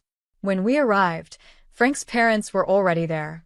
They greeted Julie warmly, showering her with attention, while barely acknowledging me. As we sat down, I felt more like an outsider than a guest at the celebration. The entire dinner conversation revolved around Julie, her struggles, her strengths, her dreams. I stayed quiet, feeling more invisible with each passing moment. After the main course, Frank stood up and tapped his glass for a toast. He spoke about how strong and resilient Julie was, saying how much he admired her. The room filled with applause. Then he reached into his pocket and pulled out a small box. For a brief second, my heart leaped. Could this be for me? Was he about to show his appreciation for everything I had done? But as he turned toward Julie, my excitement vanished. "Julie, I know you've been struggling to get around with the kids," Frank said. He opened the box, revealing a set of car keys. "Happy birthday, sis. Here's your very own car, just like you always wanted." The room erupted in cheers and applause. Julie jumped up and hugged Frank tightly. "Oh my God, Frank. I can't believe this. You're the best brother ever." Meanwhile, I sat there, frozen, my mind racing. A car? He bought her a car? Memories flooded back. So many times I had told Frank that we needed a second car. Every single time, he had dismissed it, saying we needed to save money for our house. I swallowed hard, trying to stay calm. "Frank," I started, my voice shaking. I looked at Frank and asked, "Why did you buy such an expensive gift for Julie?" The room went silent. Everyone stared at us. Frank's smile faded slightly. "Well, Julie really needs a car. It's hard for her to take the kids to the park or the doctor. And she'll need it when she starts her job. His words hit me like a slap. And what about us? I've been asking for a second car for months. Frank's face hardened. Kelly, you're home all day. You don't need a car. His dismissive tone felt like a punch to the stomach. How much did this car cost, Frank? He shifted uncomfortably. $45,000. The room seemed to spin. $45,000? Your sister needed this car, but I didn't. My patience was gone. I had sacrificed my job, my dreams, and my identity for this family. Frank's face turned red with anger. If you're going to be so selfish and difficult, fine. I'll take out a loan and put the money back. No. I snapped, not caring about the scene we were causing. I don't want a loan. I want you to sell the car and return our savings. Julie, who had been quiet until now, suddenly spoke up. See, Frank? I told you she was controlling. She always wants to run everything. Frank's parents nodded in agreement. His father spoke sternly. Kelly, you need to understand your place. Frank is the head of this household. I felt like I was drowning in judgment. My heart pounded. Frank suddenly stood up, his chair scraping against the floor. That's enough, Kelly. You've ruined the evening with your behavior. Don't you know how to act in public? Tears welled up in my eyes, but I refused to let them fall. I took a deep breath, grabbed my purse, and stood up. I'm leaving. My voice was steady. Frank, now ignoring the shocked looks from other diners, exploded. Get out, you ungrateful freeloader. I'm the one making the money, and you dare to question me? Maybe if you actually worked, you'd have a say. His words hit me like daggers. I wanted to scream that I hadn't quit my job, that I was only on leave. But what was the point? They had already made up their minds about me. I turned and walked out of the restaurant, his angry words still echoing behind me, about how I lived off him and dared to complain. The cold night air hit my face as tears finally spilled down my cheeks. Humiliation, anger, and something else, a firm decision forming in my heart. This was over. When I reached our apartment, my hands trembled as I tried to unlock the door. Inside, Julie looked up in surprise as I stormed in, my face streaked with tears. I walked straight to our bedroom. I packed my suitcase without thinking, just clothes, essentials, and a few things that meant the most to me. I left Frank a short note. I'm at a hotel. Don't contact me. The hotel room felt empty, but at least it was a safe space. That night, I barely slept, replaying the awful dinner in my head. By morning, I knew what I had to do. As soon as her office opened, I called a well-known divorce Scot, Helen Hadsell. Sitting in her office, I told her everything. How my marriage had slowly fallen apart, how Frank had betrayed me financially, and the humiliation I had endured. Julie listened carefully, taking notes. Based on what you've told me, you have strong grounds for divorce, she said when I finished. Determined to start fresh, I found a small apartment near my job and asked to return to work early. My boss quickly agreed. As I settled into a new routine, I hoped for a peaceful divorce. I didn't want revenge, just fairness. During our first mediation session, I kept it simple. Let's handle this calmly. Just return the money you used for your sister's car, and we can split the rest of our savings equally. Frank scoffed. That car is a gift. You're being unreasonable. It soon became clear we weren't going to settle this easily. After several frustrating meetings, I realized we would have to take it to court. The next few months became a blur of legal battles. Frank fought me every step of the way, trying to make me look bad. Finally, after what felt like forever, the judge made her decision. Mr. Johnson used shared funds to buy a car for his sister without his wife's consent. This was unlawful. He must repay Mrs. Johnson half the car's value and cover all legal fees. Relief washed over me. This wasn't just about money, it was about justice. About being heard. About standing up for myself. Frank was furious as we left the courthouse. I hope you're happy, he hissed. You're just greedy. In the weeks that followed, he obeyed the court order. He transferred the money to my account, though he had to take out a loan to do it. I felt no guilt. His choices led us here. Now we were both dealing with the consequences. For months after the divorce, I had finally found peace. My little apartment was calm and quiet, the complete opposite of my old life. I reconnected with old friends, threw myself into my job, and even started a small herb garden on my balcony. For the first time in a long time, I felt happy. One quiet Thursday, a knock at the door startled me. Peeking through the peephole, my heart skipped a beat. Frank. He looked tired, messy, and anxious. Curiosity got the best of me, and I opened the door. "Kelly," he said, his voice rough. "Can we talk?" I hesitated, but finally stepped aside to let him in. He glanced around my neat, cozy apartment.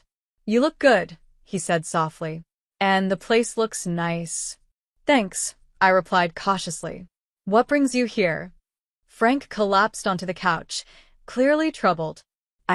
I messed up, Kelly." I see that now," he admitted. "I came to apologize and ask for your help." I sat across from him, waiting for him to continue. He sighed heavily and confessed that he had lost his job due to company downsizing. He was struggling financially, still burdened by the loan for Julie's car. "Julie refuses to sell the car or find a job," he said, rubbing his face. "She says she's not ready yet." I felt a small sense of satisfaction, but I stayed calm. "I'm sorry to hear that, Frank," I said evenly. "But I don't see how I can help." He looked at me, desperation in his eyes. "Our apartment is a mess. Julie doesn't clean, and the kids are out of control. We're at risk of eviction because of the mess and noise." He exhaled shakily. "I finally understand. Julie isn't just struggling. She's using me. And I let it happen." As he spoke, I felt a mix of emotions: vindication, pity, even a bit of sadness. He finally saw the truth, but it was too late. Frank's voice wavered. "I want a fresh start, Kelly. I know I don't deserve another chance, but I miss us. I've learned so much. Maybe with your help, we could fix things." For a moment, his words took me back to the early days of our marriage, our shared dreams, our plans for the future. But then, the pain of his betrayal, the humiliation, and all those months of feeling unseen and unappreciated came rushing back. I took a deep breath. "Frank, I appreciate your apology, and I'm sorry for what you're going through. But I can't go back." His face fell, but he didn't give up. "Kelly, I've changed. I see everything so clearly now." I spoke softly but firmly. "And I've changed too, Frank. These past few months have shown me my own strength and what I deserve. If you could betray me once, what's stopping you from doing it again when things get hard?" "I wouldn't," he insisted. "I've learned my lesson." "Maybe you have," I said gently. "But that doesn't change my decision." I nodded. "Maybe you have, but that doesn't change the fact that I've found happiness and freedom on my own. I enjoy making my own decisions without worrying about a partner who didn't appreciate me." Frank's shoulders slumped in defeat. "So, there's no chance for us?" he asked quietly. I stood up, signaling the conversation was over. "It's best you leave, Frank. I really do hope things get better for you, but I'm not the solution. You need to rely on yourself and make your own choices." He nodded slowly and walked to the door. Before leaving, he turned back one last time. "I really am sorry, Kelly. For everything." "I know," I said softly. "Goodbye, Frank." As I closed the door behind him, I leaned against it and let out a deep breath. A rush of emotions filled me: sadness for the dreams we once had, a small sense of triumph that he finally saw his mistakes.